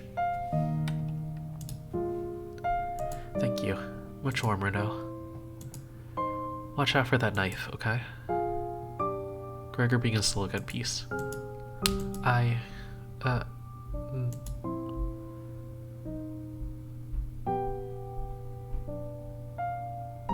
scared. Oh. You watched the last of Gregor's air escape his lungs.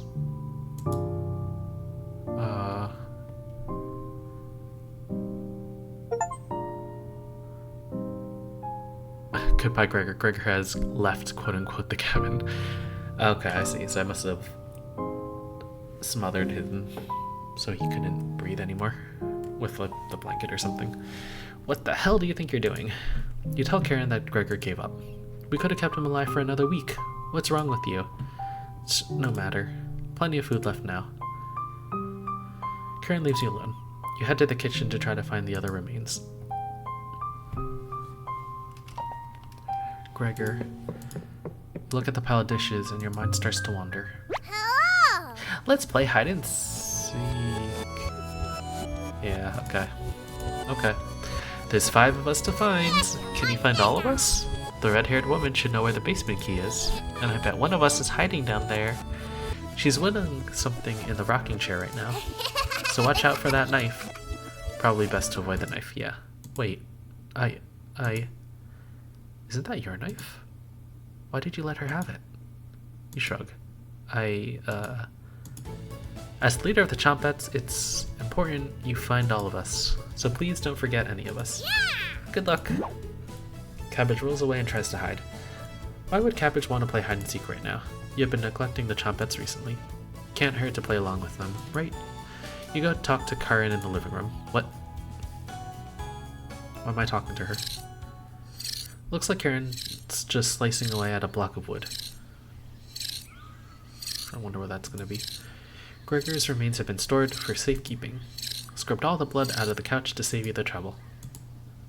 Yes? Oh, I'm not going to be that straightforward. A wooden knife. Do you want one?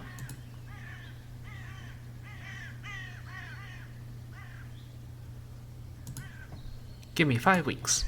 I'm behind schedule right now and you're wasting my time. Scram. You feel a sense of deja vu. Are you leaving soon? The basement key is probably in the kitchen. Come back if you get lost. You thank Karen and head to the kitchen. Wait, what? Thankfully there's not too many places for Cabbage to hide. Where do you want to check first?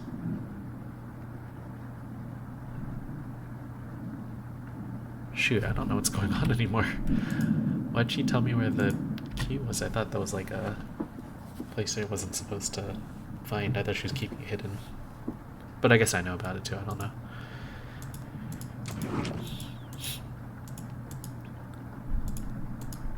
You hear some rustling around. Found her! She's always picks the same hiding spot. Ah, you found me! Well done. As leader of the Chompettes, getting through those mouse holes is a chore. Can't find any Chompettes to push me through. You'll have to help me out, right? Okay. 4 Chompettes left to go. Glad you asked. Keep it up. You'll be a member of the Chompettes in no time. Ask Cabbage about the basement key. Did you forget again? It's right in that nasty oven. There's nothing but a bunch of ashes there. Found the basement key. There it is. Okay, so one of the people had it, I guess. That's to the room where we found Potato. Check behind the cauldron for the other one.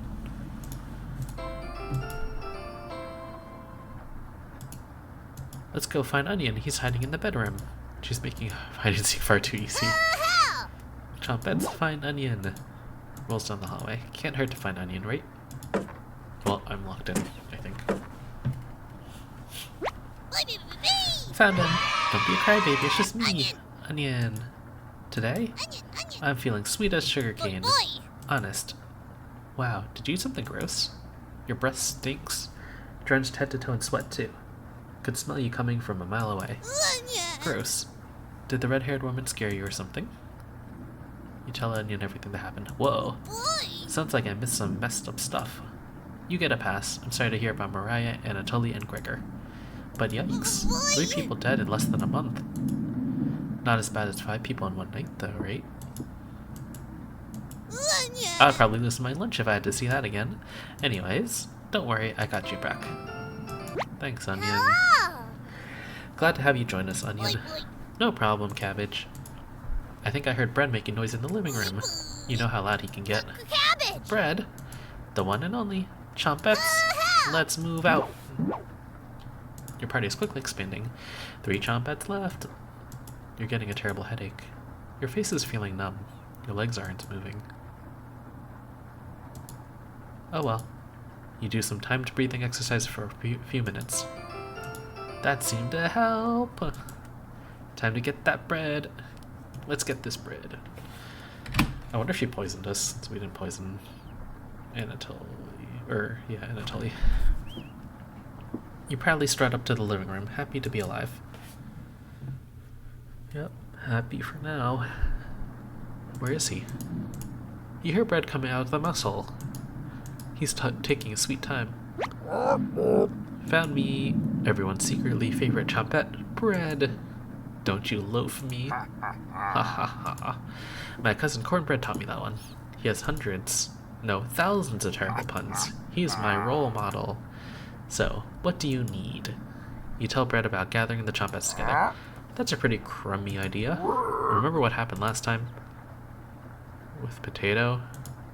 I mean, you're going against the whole grain here. Do you really think we want to go back down the stairs? Cabbage. Bread, we need your help finding Potato. Missed you, big guy. Come help. Is that Anatoly then? I would never let the Chompettes down. Ha ha ha. No need to pass my culinary quiz. I'm coming with you. So, when they gather, like, is his other personality here? Or something? The monster? That's great, Bread. Glad to have you on board, Bread. Of course. Wait here. Are you drooling? All 3 Chompettes are staring at you. Are you thinking of eating us? You accidentally lick your lips. Snap out of it. Why are we hungry so quickly? You already ate. We're no good for that. You glutton.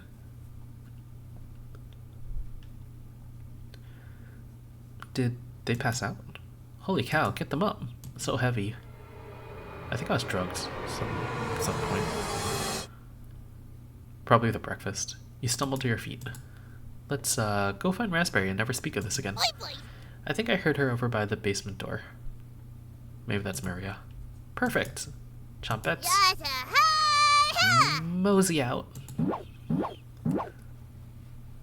You have 3 Chompettes in your party. 2 more to go. Your head feels like it's going to crack open. Your hands have gone completely numb. This one is lasting longer than the others. You focus on wiggling your toes for a minute.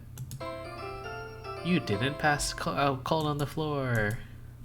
2 more to go. You go check on that basement door. Where is she? You feel a chill run up your spine. Goosebumps are all over your body. She's here! Everything turns silent. You can almost hear her breathing. Raspberry? You can't sneak up on me. Don't ever try that again.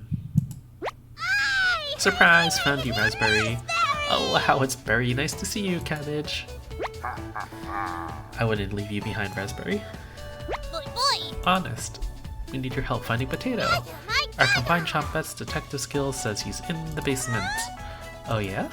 Let's find Potato and get out of here. Raspberry has joined the party. One more to go. Don't worry, the basement is already unlocked. Oh crap, the red-haired woman is coming over here. Chompettes, let's hide out! All 4 Chompettes quickly escape. You pretend to be studying the basement door. You hear Karen creep up on you, behind you. Found you. You can see the knife out of the corner of Karen's dress. I don't know if I can wait any longer. Show me where you keep hiding the meat. Let's tear them apart, piece by piece.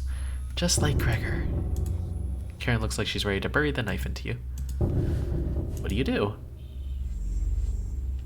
I mean, I guess tell her about the basement, right? Not the Chompettes.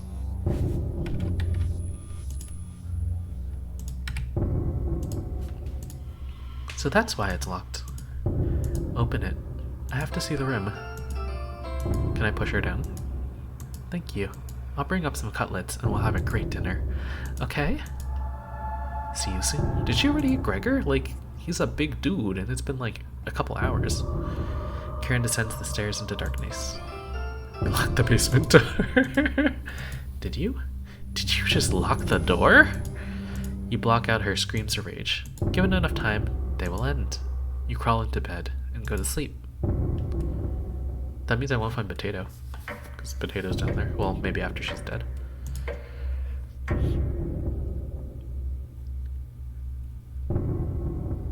You slept in today. The pounding has completely stopped. You really need to go to the bathroom. You decide to open your eyes. You must have sleepwalked to the bathroom last night. The glow of the candle is oddly comforting. The candle blew out, and the door is locked. You find a flashlight in the corner of the bathroom and turn it on. Are you kidding me? Guys, no. Please, game. I know that I made bad decisions, but most of it wasn't my decision, I swear.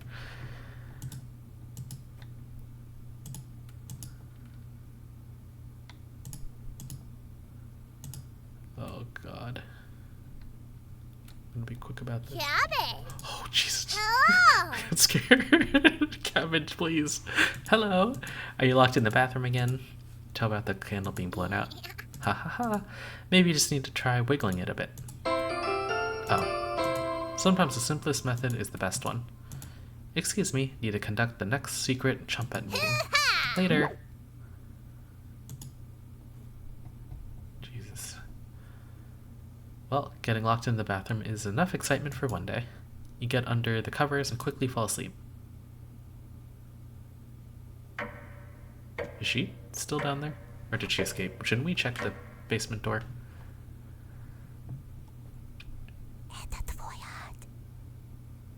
Okay, that answers that. Wake up, sleepyhead. Karen? Game over, bad end. Oh, unless it's her ghost. Just your imagination again. Karen can't still be alive, right? Somebody's at the door. You grip the doorknob tightly, getting ready for what's next. Oh, hi, Gregor. That can't be the real Gregor. You determine the haunt has officially begun. We're playing Betrayal. Events like this are rare. Creating vengeful spirits is difficult. In this state, they'll try to give you a heart attack, push you down a flight of stairs, or cause you to wander into an early demise. The rain has stopped. You decide to go look out the window. Oh no. Mariah, please. I missed who that was. The flood wires are completely gone. Karen would be excited to see this. Shame that she's rotting in the basement. No good reason to leave the cabin. Plenty of food here now. You've been so busy, you've forgotten to eat. You head to the kitchen for a snack. Karen's hiding spot was too obvious. You grabbed some meat from the woodpile. Okay, why is that open like that? You take a few bites out of it. You lost more of your humanity. I don't think there was any to begin with. Also, you didn't cook that. Not fresh enough. Oh well. You decide to crawl back into bed and get a little extra sleep. Day 204,800 to 3,479. You have a strange dream. The clouds have parted. The rain has gone away. You wake in a cold sweat. Okay. Is this another trick, or... Good morning? She's still sticking around. You head to the kitchen to get breakfast. The meat is gone. That noise is coming from the living room. Anatoly? Why would you think it's Anatoly? Is it not Karen? Nobody's here. Some deep scratches are dug into the wood by the couch. Something is approaching. Oh, I'm scared. What's making that noise? It sounded like it was coming from the basement door. You go over to investigate. Don't open it. Don't open it. It's so flimsy. A cold wind is blowing through the hole in the door. You get goosebumps all over your arms. Is this, Hi. You wake up in a cold sweat. Day 14. Okay, well...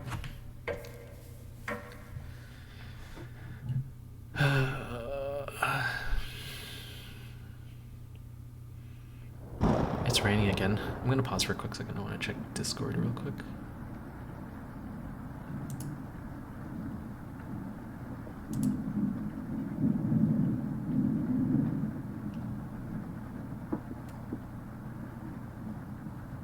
Okay, good. It's raining again. They're taunting you with dreams of a sunny day. You get out of bed and head to the living room.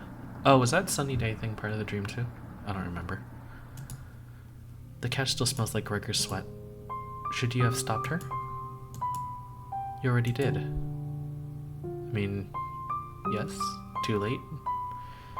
The couch is still comfortable, even after Gregor imprinted on it. Why am I sleeping on the couch? Decide to take a nap, which quickly turns into a sleep.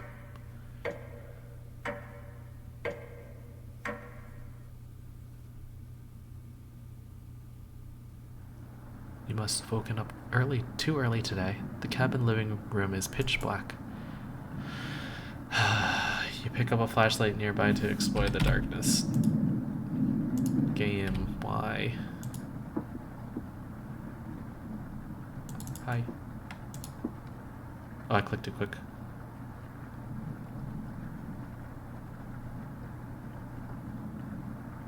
What am I looking for? Oh. Books or paper. Let's do the paper. The first note you ever received. Thinking about the messenger puts a smile on your face. Jeez. You notice the note sticking out from one of the books. I know you've been ignoring my other letters, so I'm begging you. Please bring back my daughter safely, or I will need to get others involved. I have left payments outside the door and will pay any price. Please let her go. We don't have to involve anyone else. You take the mother's note with you. You lay back down on the couch, drifting back to sleep. Okay.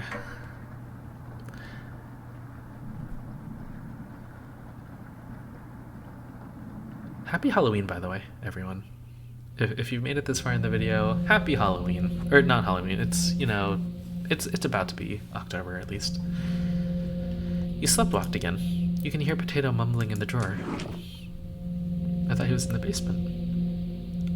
Also, this sound is loud.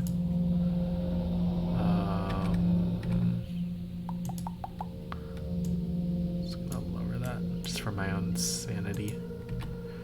Oh, it's you again. Tell me, your first week with the others, where did you sleep? That's what I was saying, bruh. You think for a minute, but come up with nothing. It's worse than I imagined. Do you remember any concussions? Still nothing? You would routinely collapse around the cabin. Slept walked into the walls too, even fell down the basement stairs. I can't believe you haven't broken your neck yet. You seem to survive almost anything, right? Must be that addiction to meat. Or something else.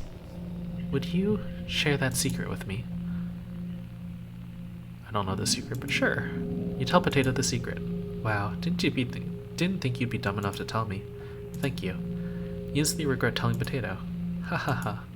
Do you think Karen is still alive downstairs? She'll be much stronger than the last time you saw her. She's been eating them, probably finding something useful down there too. When's the last time you've eaten? Ha ha ha. It's time to take it back from her. Go downstairs. Put an end to this. Not for them. For me. You head for the basement door. I don't get a choice? It's been enough days, right? No, I mean, I think he's right. I think she's been eating the bodies raw, probably. There's probably gonna be a quick time event or something I have to click on. I get scared. You open the door and prepare for the worst. Okay. I'm sitting back in my chair. Because whatever is gonna happen is gonna jump straight at the screen, probably. It's just a staircase. Nothing to be scared of. You begin your descent. I wonder what happens if I go here earlier, because there's a lot of chances to do this. Something is approaching.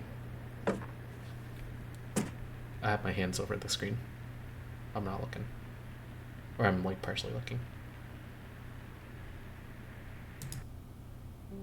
Can you hear me?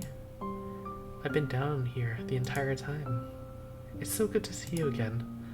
There's plenty of bread down here. Why aren't you saying anything? Anatoly's down here. Come, have some bread with us. They always try things like this. You're not falling for this one. Why aren't you listening to me? There's bread down here, loaves of it. Fine. Down here. Beware of Karen. She's ill beyond repair, and she will rip the flesh from your bones. Goodbye, Maria. We'll speak again. You feel Mariah leaving the staircase. You continue your descent. The walls, they're a mix of dirt and soot. Something is approaching. I'm closing my eyes again, or my thing on my face.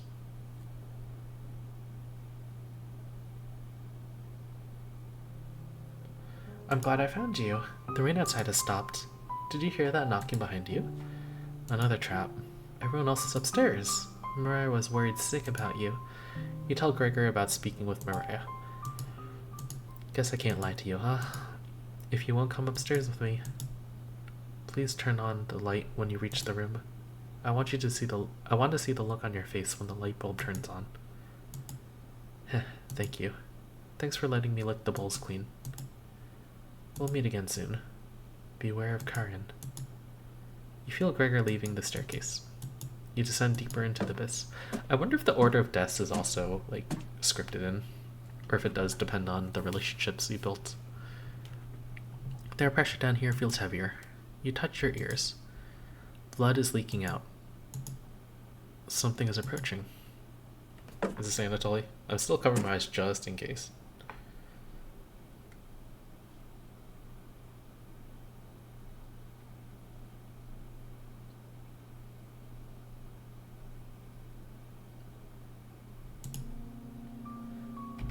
I'm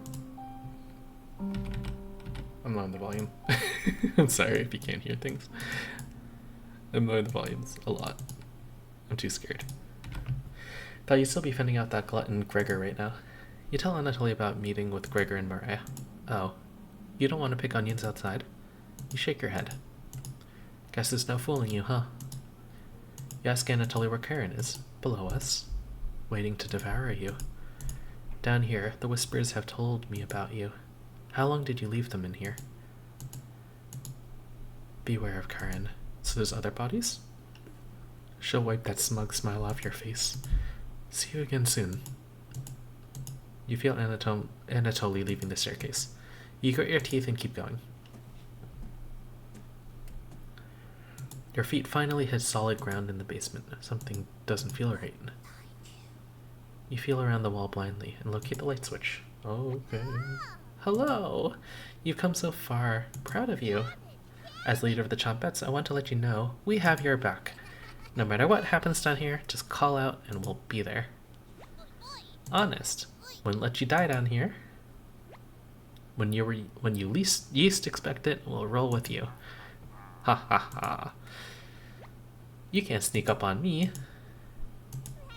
But sneaking up on you? Extremely easy. Too much wax in your ears. Raspberry. Don't get on Raspberry's bad side. Okay. Your ears have so much dirt in them. They could probably grow potatoes.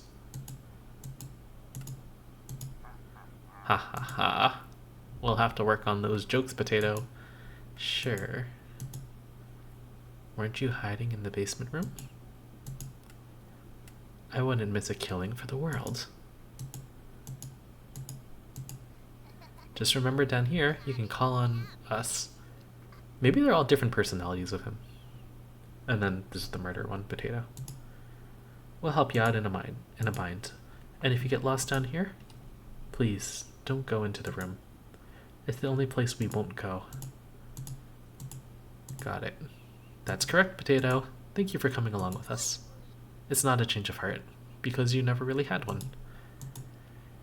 I don't think he should come with us. The only joke here is you, potato. That's enough. Chompettes, let's help out. The Chompettes get in position behind you, ready for what's next. I'm not ready. You feel around the wall blindly, locate the light switch. Took you long enough. What? What? Let's end this. Karen smiles at you. You're going to taste better than Kreger. Should have kept the door locked. Huh? What? Huh? We're playing an RPG now? Okay, what's my damage look like? Huh? She's got 2 health bars. Okay, I needed Chompettes, I think. Should have killed me earlier. No chance of that now. You called on me first because I'm the leader, right? Watch out for that knife. Ha ha ha. Please survive. We want to play hide and seek again. Chompettes, help out. Filled you with... You try to reason with Karen. Don't speak to me. Oh, jeez. She surprised you. Let's go. It's over. Should have kept the door locked.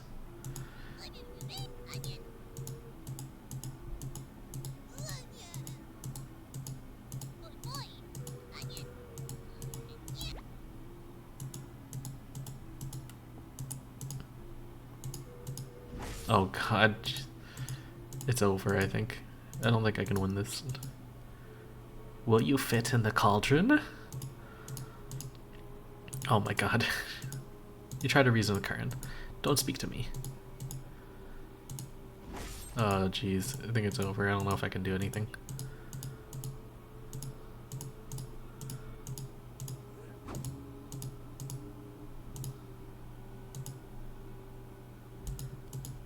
Will you fit in the... Okay. Is that like her sanity or something?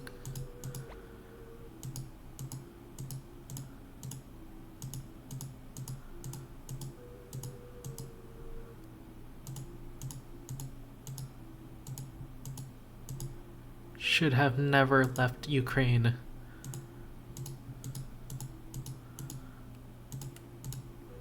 Raziel. You point out that Raziel was one of Onion's relatives. Oh, haha. It's getting harder and harder to recall any long-term memories. Is Onion my sibling? You shake your head. Oh, haha. Good luck. Are they people that I've killed and eaten, maybe? And they manifest as, like, personalities? I can't tell. Okay, this is not good.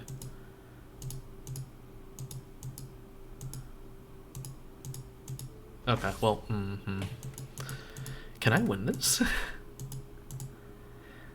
Toxins are gonna plunge a knife into you repeatedly. She devours your body on the floor of the basement. Your corpse lasts a week. Oh, wow. Cool. I last a full week. Took you long enough. Oh. Oh, okay, okay. You're gonna taste better than Anatoly, okay.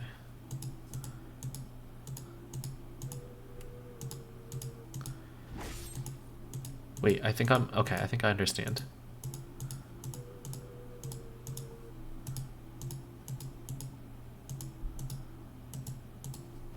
Oh, shoot. Okay, maybe I don't. Maybe I don't understand.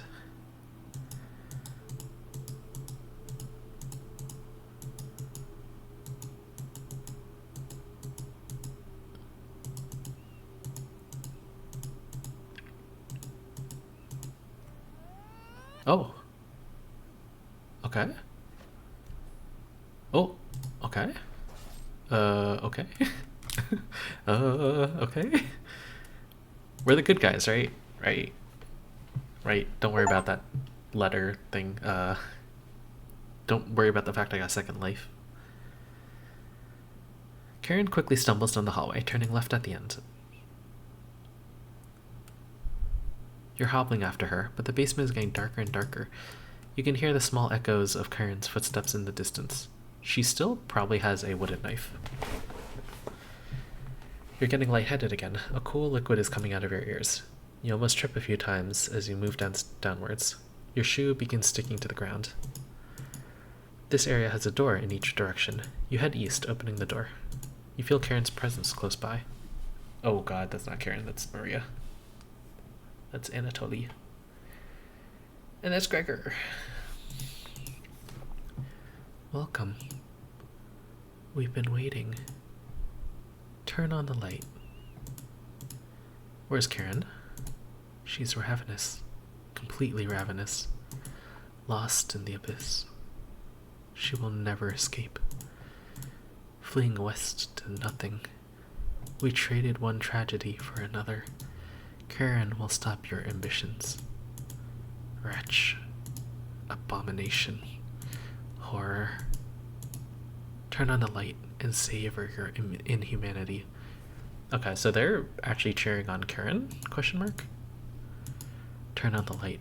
Turn on the light. Turn on the light. Reap what you have sown. Mariah, Anatoly, Gregor. Karen, I won't forget you.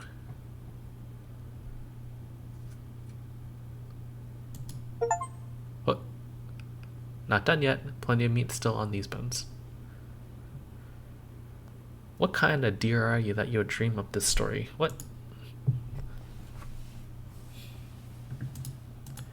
You hear talking upstairs. Thieves.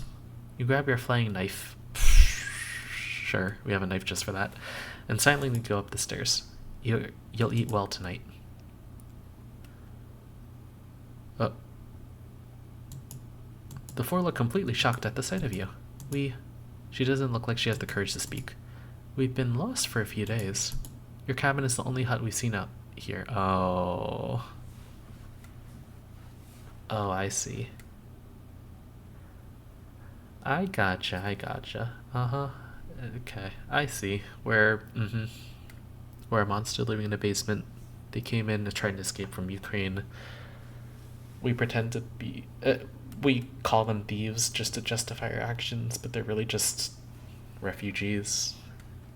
And then all this happens. Okay, got it. Can we stay here for a few nights? You clear your throat and ask the question you've asked thousands of times. Did you come on your own free will, or were you sent? We were technically sent. Anatoly, we came here on our own free will. The woman looked confident in her answer. They answered incorrectly. Okay. So maybe they knew. They're like police? I don't know. I can't tell. You clear your throat again, coughing profusely. You may stay in my cabin until you're ready to leave. The group looks terrified of you. As they should be, yeah. Wasn't that a trail steep? Yeah. The group finally returns to normal. It's forced, but they attempt to save face. That walk was brutal, but this cabin is amazing. Full kitchen, running water, really has everything. Finally, a place I can read a good book in peace. Years earlier.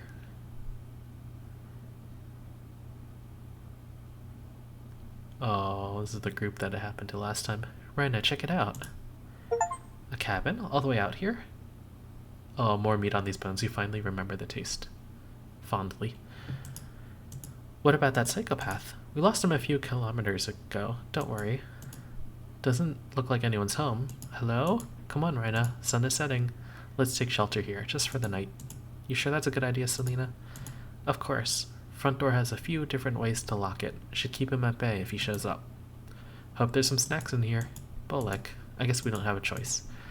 We'll head back to Zakopane in the morning. Don't worry about it. It's just for one night. You decide to join up with your friends inside. I don't think they're my friends, are they? Did you lock the door? All set. Could you see him out the window? No, he probably went back into town. Is anyone here? Nope. Yelled and stomped around. Nothing. This cabin is abandoned. Let's stay here for tonight. What do you mean fork in the road you decided to stay in the cabin? I didn't have a choice. What? Relax, it's going to be freezing outside tonight, so it's either him or us. Let's avoid making a fire. I don't want to see him in the distance. No fire? His blankets in the bedroom will be fine, Oleg. This cabin chills me to the bones. We'll need them. Whenever Bullock gets nervous, he tells a joke to break the tension. Got one of Rizal's classics. This is bread. That's probably raspberry. That's onion? Question mark? Or cabbage? Probably onion. Oh, maybe this is cabbage. Oh, that's cabbage. Bread. What do you call a snowman's kids? Children. Corny joke, cornbread. Bahahaha. Hey. Let's split up and search the cabin. See if you can find any food for us to eat tonight. I'll take the bedroom. Leave the living room to me. Rhina, I'll search the kitchen. No need to help me. You sure? Oh, Rhina's the raspberry. There we go. Cabbage. Oleg is onion. And then, okay, Bullock is... Yeah, that makes sense. And the potato is you, who kills all of them, I guess. And becomes the killer. I got the Zakopane Junior Baker Award, remember? Selena, hahaha. Alright, everyone. Let's move out. Oh, this is so sad. Help the team by searching the cabins for supplies. Your bond with Selena, Oleg, and Boleg is unbreakable. Focus on exploring the cabin. You only get one choice, so choose wisely. Who do you want to help out first? Why can't I help out Raspberry, whatever her name was? I forgot. Let's help out the main lead.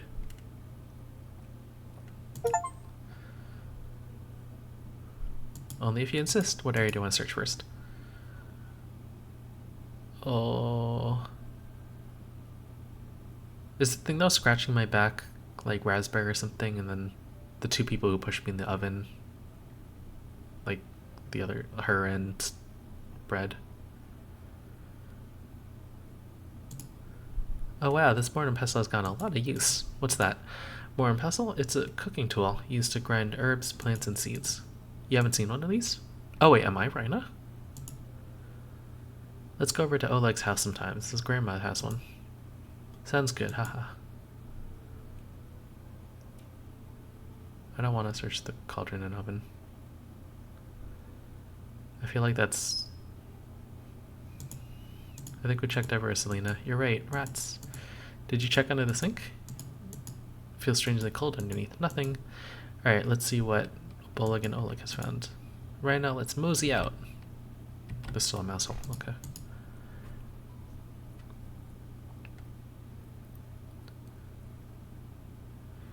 Too much paxi right now? You napping? No, just staring at the clouds. Oh yeah? The drowning of Marzana is in a few minutes. Let's burn that witch and throw her in the river. I heard you're the one tasked with the burning. You know how to shoot an arrow that's on fire, Selena? Duh. You can bring out the green branch to the village this year, Rhina. I got that witch. Ha ha ha. Alright, time to get up and get your head out of the clouds. Are they literal here?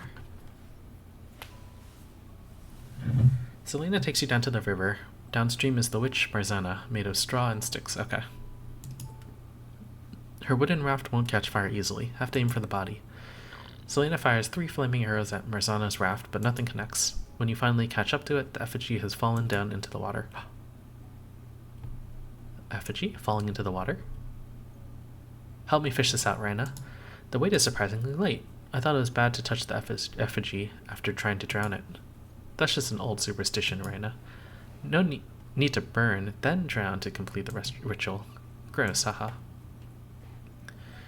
Marzana, Marzana, swim across the seas. Let all the flowers bloom and make the fields turn green.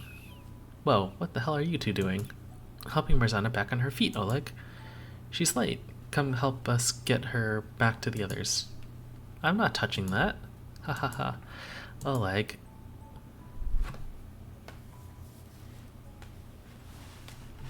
Thankfully, none of the adults caught you messing around with that effigy. But while Oleg was yelling at you, it felt like you were being watched. Across the river, you see a strange man pretending to skip stones. His greasy hair shines in the sunlight. Some of the oils are smeared on his vest. He opens his mouth in an awkward smile, his teeth jagged and uneven. Walking away clumsily, he heads off in the opposite direction of the festival, right into the forest. You head over to meet up with Bolek and Oleg. Is that our P letter? Okay, team, find anything? Just some old toys in a drawer. Really old toys. Bolek? I found his toy boat under the couch. Let me see that. Grandma made this boat for him. Rizel was here. Oh.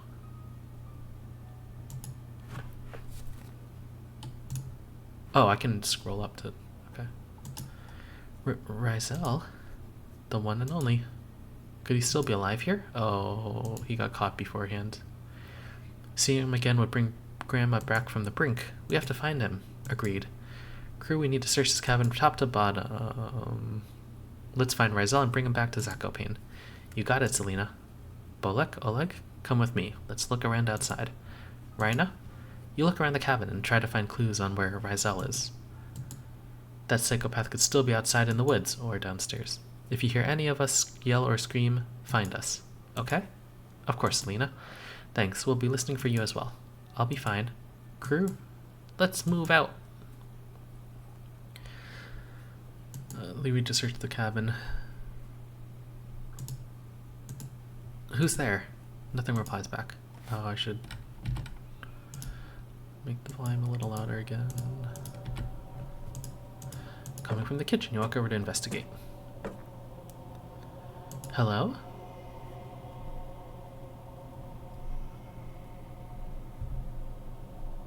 Why'd I turn up the volume? El Jesuel de Cabana? What? International flight. No? Boca está realmente perigo. Oh, I see a face. Logo de ese lugar amaldicado nunca volte. Ela me pegó e me separó dos meus paus por todo o oceano e me troxa para aquí. Okay, I'm sorry for whoever I offended, but I'm gonna keep doing it. Ela vai devorar todos vocês. Fujam Sayam. I'm sorry, I don't understand what you're saying. Haha. Eu não falo polonês muito bem. You devia parar de ficar tagarlando. Aqui. Pego isso. A drawing is pushed out of the cabinet.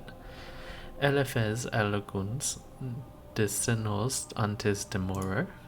De isso para os parentes dela que sobreviveram.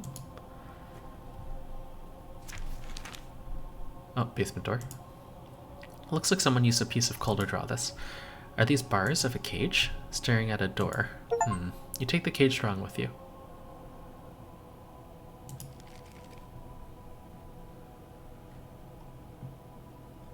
Acho queso e adios. Oh god, that face. Provavelmente nunca mais vamos cruzar nossos caminos. Oh, goodbye.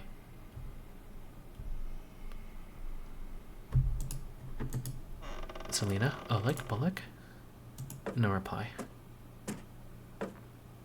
Oh, okay. Raina, we saw something weird down the hill. Looked like an old fence with bones all over the ground. It could have been animal skulls, but couldn't tell from that distance. Heard some weird whispering before we got back to the front door. Find anything? You wouldn't believe me if I told you. Strange whispers coming out from under the sink. Whispers? Was it a ghost, Raina? I'm not sure. I couldn't understand any of the words.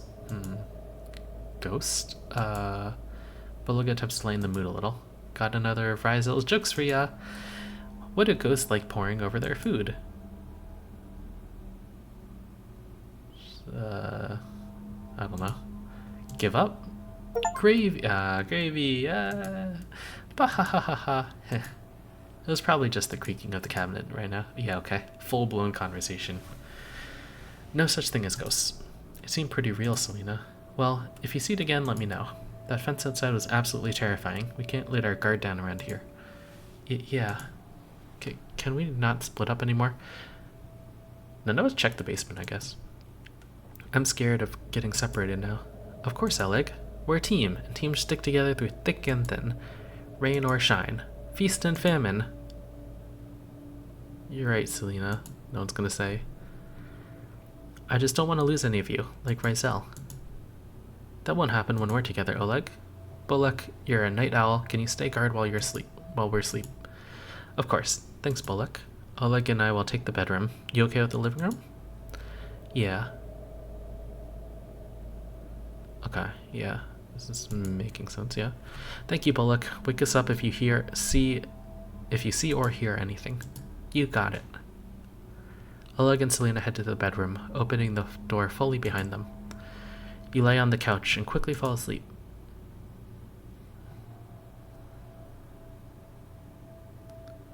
You close your eyes but cannot stop thinking about the butcher of Zakopane. His third victim probably had it the worst, stabbed in the stomach like the other two, but this one was different. The body was missing both ears, so investigators concluded it was a copycat to the series of grisly murders from years ago. What kind of person would take someone's ears? The victim's family and neighbors searched the murder scene top to bottom and the alleyway outside. All they could find was a broken window that the butcher used to gain entry. It was a mystery that nobody in Zakopane could solve. So Selena, Oleg, and Bullock and you teamed up to find the killer. Selena was naturally the leader, plotting out vantage points on dusty maps her grandfather had. Bullock brought snacks and what he called emergency rations, which was usually crusty bread from his pocket. Oh my god. Oleg was able to get investigation tips from his grandmother, a former detective, but only after telling her it was to find Ryzel. Your investigations lasted more than a year, often getting into crime scenes quicker than the town local investigators. You have a strange dream. You found the body early. So early the blood is still leaving the body. The greasy-haired man makes eye contact with you, wiping the knife on his vest. You look for a way to escape, but you're trapped in the alleyway. He slowly walks towards you, forcing a laugh that comes out in unnatural, staggered segments. As he gets closer, you notice his pupils are absolutely enormous. As he brings his knife up, his face peels apart by the lips, screeching in pained agony. You wake in a cold sweat.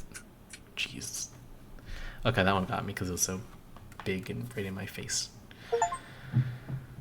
Okay, I'm gonna check Discord real quick for something. Okay, it looks fine. Wake up, everyone. Bullock, it's like 3 a.m. I heard something outside. Was it one of the crows? They never shut up. It's him. Huh? Selena. It's him. What's the plan? Selena makes the group's secret hand signal. Only whispering is allowed now. Bullock, Oleg, eyes on the doors and windows.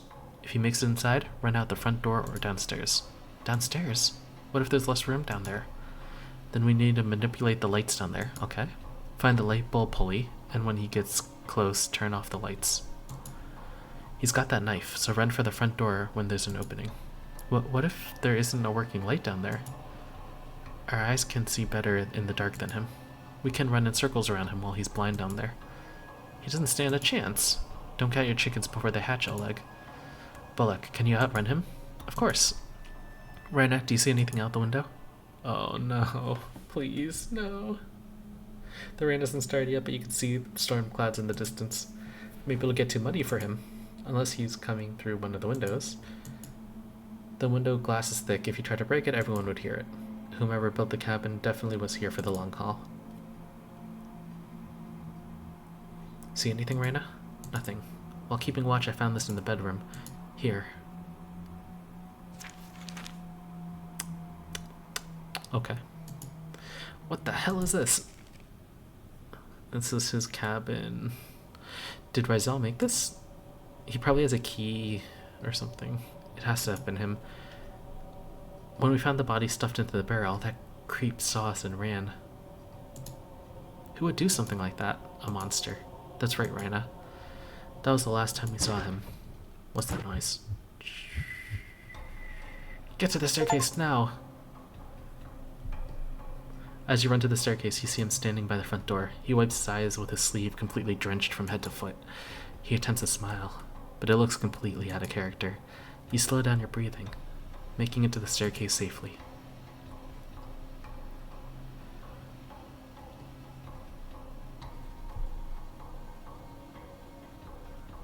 No. Selena takes out the basement key, locking the door behind you. There, that should slow him down. Raina, can you... shoot. Can you lead? Can you lead? Of course, Selena. Wow, he's determined. Alright, we'll be right behind you. Begin your descent. Let's play Ghost in the Graveyard tonight. It's too dark out. What if one of the adults catch us? We're faster than them. Raina, you game to be the ghost first? Why me? Because your eyes can see in the dark the best. The perfect ghost. Selena, haha. Sure, I'll go first. Hide first. Hey, Oleg? Yeah? You were slower than Bullock with a stomach full of herring last time. Pick up the pace this time. Eek. Trust me, won't happen again. Nobody trusts you, Oleg. Everyone laughs.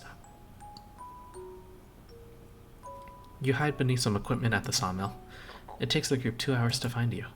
By the time Selena yells, "Ghosts in the graveyard," you've already tagged Bullock and Oleg. Ach. Ick. You're too fast, Raina. Nobody sneaks up on me. Nobody. Okay.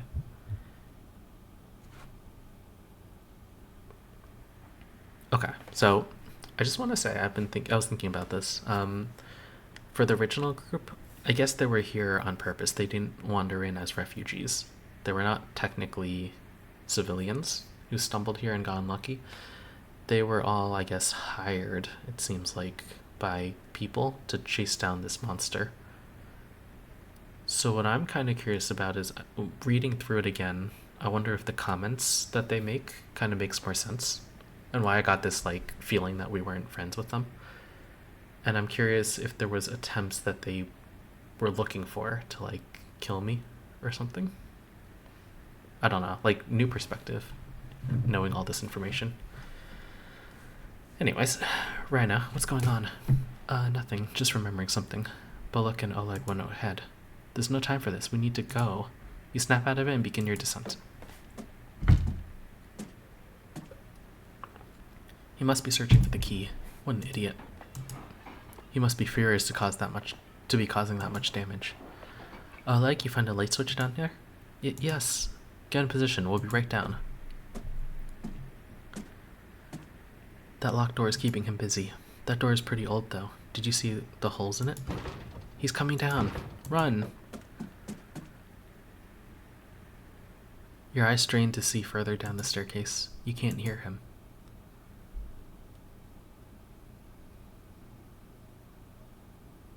Raina?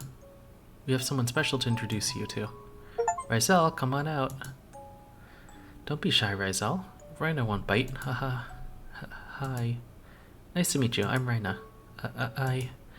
It's okay. Your cousin is great, Bullock. Haha. Just wait, everyone. Give him a little time. He has the world's best puns. He memorized every single one Grandma told him. Haha. Grandma brought me this book. Rizal, this is 500 pages long. Yeah, haha. Everyone laughs with Rizal, enjoying a nice meal together with Bullock's family. Rizal tells countless pun jokes. Bolek howls with laughter, and the adults shake their heads in agony. His joy is infectious, making Zakopane a better city for everyone. Except for one. Rhina, you're slowing down again. Selena, Rizel, what about him?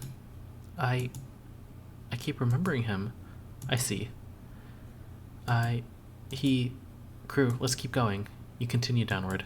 Oh no, they're gonna find Rizel's dead body, lose hope. Oh no. Yeah, they're gonna lose hope at seeing the dead body. Also, there's a face here. I see it. I don't know if you can make it out on whatever screen the video is capturing on, but there's definitely a face here. And they're probably gonna, like, mess up and get killed. What? The light isn't working. No time to find a weapon in here. Let's keep going down. I can see a light further down the staircase. Your shoes stick to the floor at the bottom. You can barely make out the light to the door on the right, east. There's 3 other doors, north, south, and west. Selena tries the door to the north first. Locked. This room is tiny. How are we going to get around him? Don't be scared. Let's try the doors and see if we can lock it from the inside. Which way, Rhina? No, I wasn't paying attention. I assume the west because I think that's where... Oh my god, I'm forgetting names already. The lady in the original story went. Locked, just kidding. You, Selena, Oleg, and Bolek open the door, turning around to see him. Oh, shoot. Oh, I made a mistake. No. Wait. Oh, that's Rhina. Okay. No. Leave us alone. You left the knives upstairs. It's 4 against 1. Leave with your life. Ha ha ha ha. Why she looks so, like, unamused? Say hi to Rizel for me. No.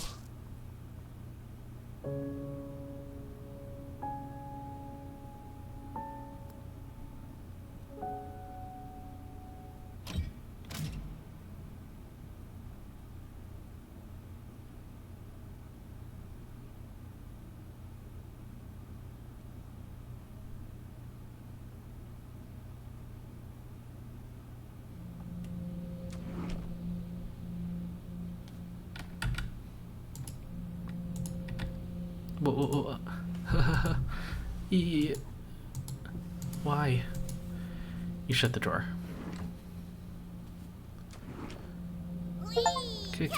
Cabbage. Onion. Brad. They're being held back by their human emotions. They'll need a few months more at the very least. Is that Rizel? The letter doesn't match, but I'm in no rush. Let us leave. Now. You shut the door.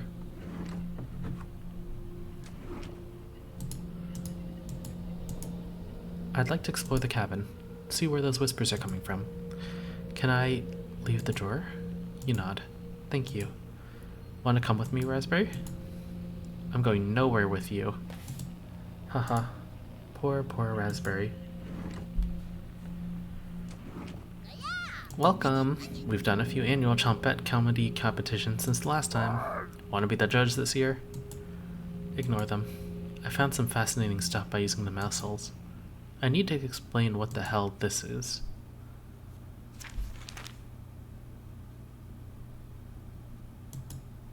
Were you fattening him up?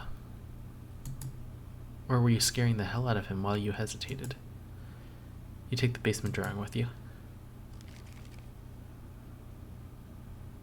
I will never forgive you for this. You shut the door.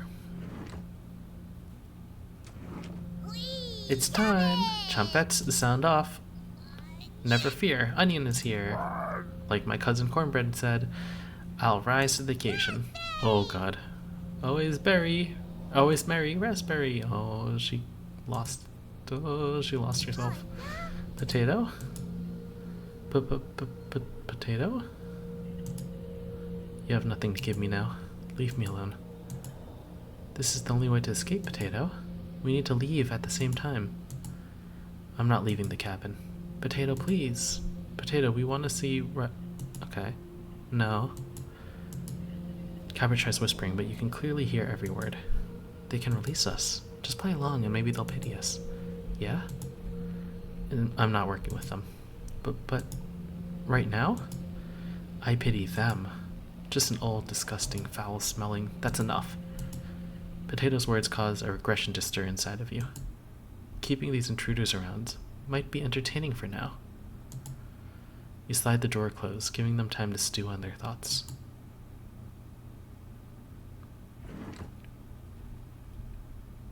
Okay, so I guess this is why the killer didn't kill the people immediately.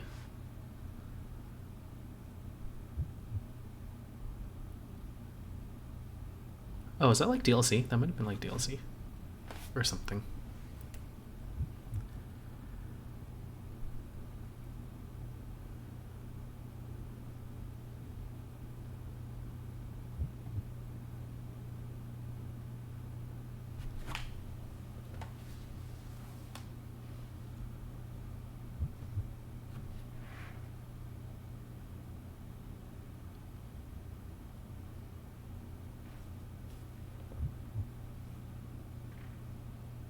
Game theorist, MatPat, food theorist.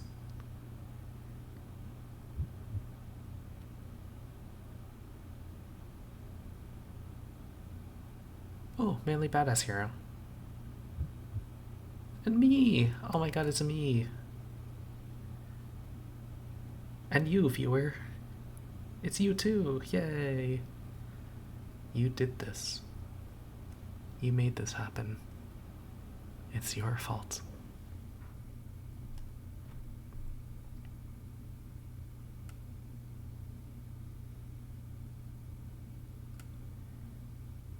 You have a strange nightmare.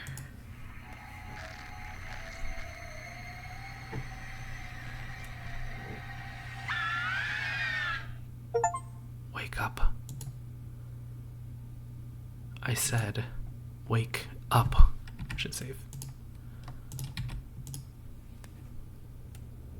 I only got one recipe this whole game. The others are causing you to become weak. We need to get you back to normal. Less talking, less hesitation. Especially if someone is trying to become stronger than you. That used to make you upset, right? I'm keeping an eye on you. You ask for how long? At this rate? Never. You cough profusely, covering Potato in a fine mist. You're beyond disgusting. So then, are you ready to fight back against the nightmares? Punish the spirits that have made your life a living hell. You know how I was saying that we're the good guys, right? We're not the good guys anymore. Perfect. Let us give them no quarter. Close your eyes again, and let's begin to traverse the abyss.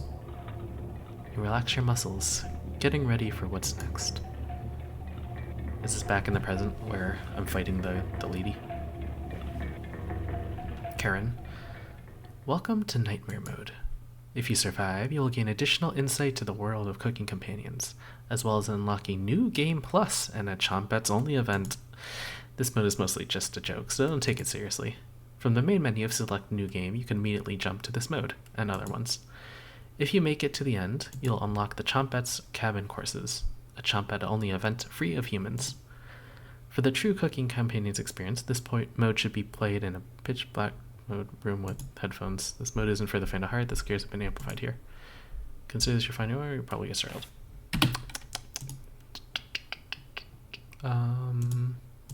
So anyways,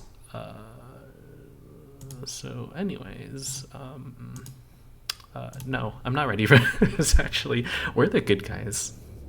Everyone, we're trying to regain our humanity. After hearing those beautiful backstories, right? We want to die a human, right? Karen's gonna kill us, you know, the story will end, good ending. Let's just do that. Your mind will be flayed if you let them. You're sure about that decision? Unbelievable. Allowing bad dreams to haunt you every night. I suspect you'll go mad in a few more years. Rot in hell, wretch. My potato. You didn't say your signature catchphrase, potato. Good morning. Pacifist, you aren't afraid of them anymore. What are you doing here? Looking for you. You losing track of time again. Raspberry locked up those charcoal drawings from earlier. Wouldn't want you falling back to your old ways, right? You shrug. She also mentioned she was hiding the key. What's up with that? Did you make her upset?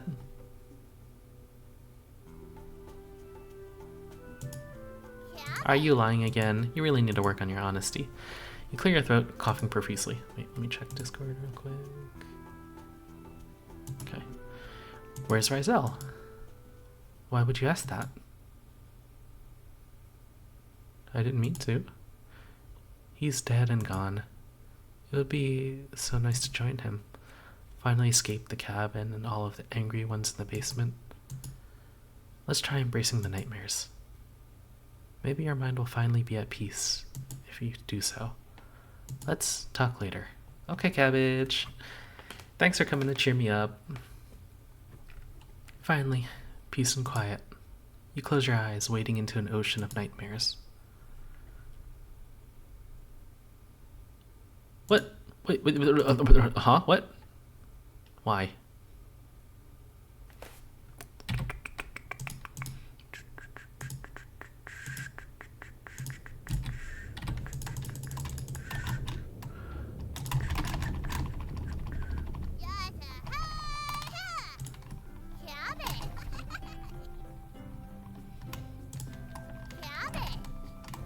Wait. I didn't mean to do that. Should really try being nicer to her. She's as nice as Rizel when you get to know her. You clear up your throat, cough.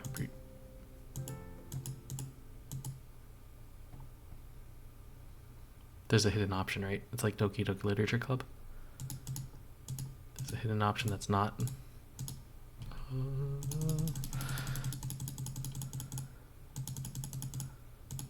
Okay. Well. You know what? That's a great place to stop episode 1.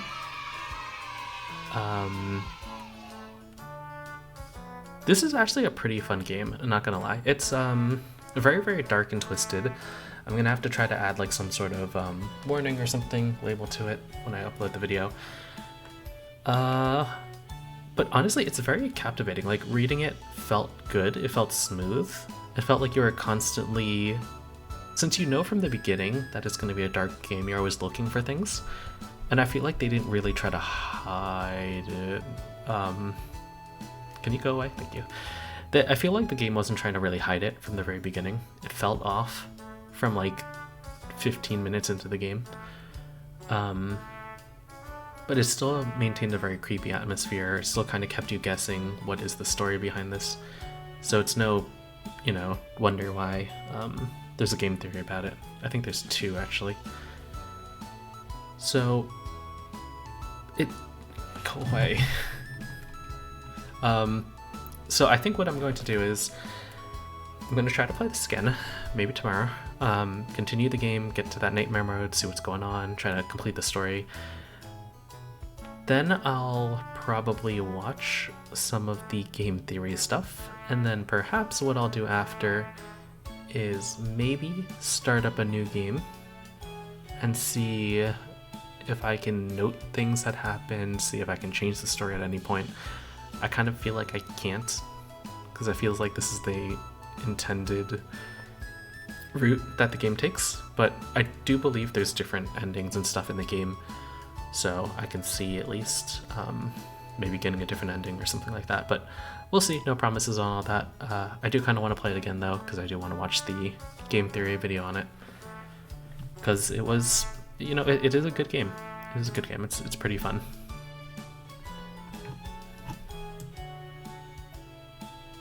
That's cool. It's like pictures so I can see the jump scares and stuff.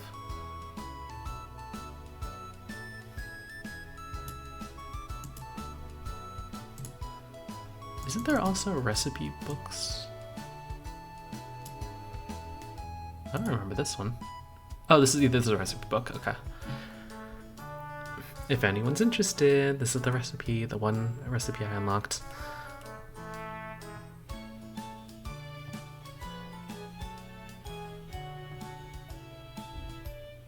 This is like, this is basically baba ganoush, but deconstructed.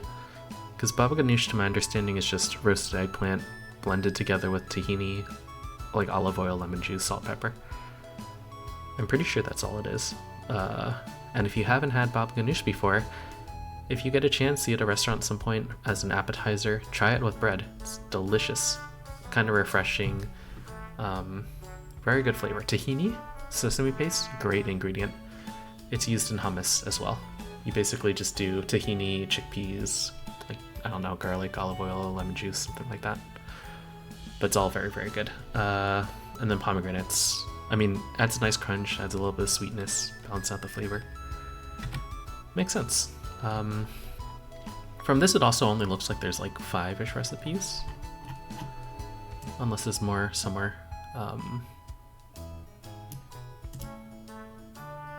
Yeah. Okay, well, I'm gonna end the recording here. Thank you very much for watching. This will be hopefully episode 1. Hopefully I'll continue playing the rest of it. But yes, I'll close the recording. Thank you for watching again. Bye everyone. Sweet dreams. Don't have nightmares like I will. Boo.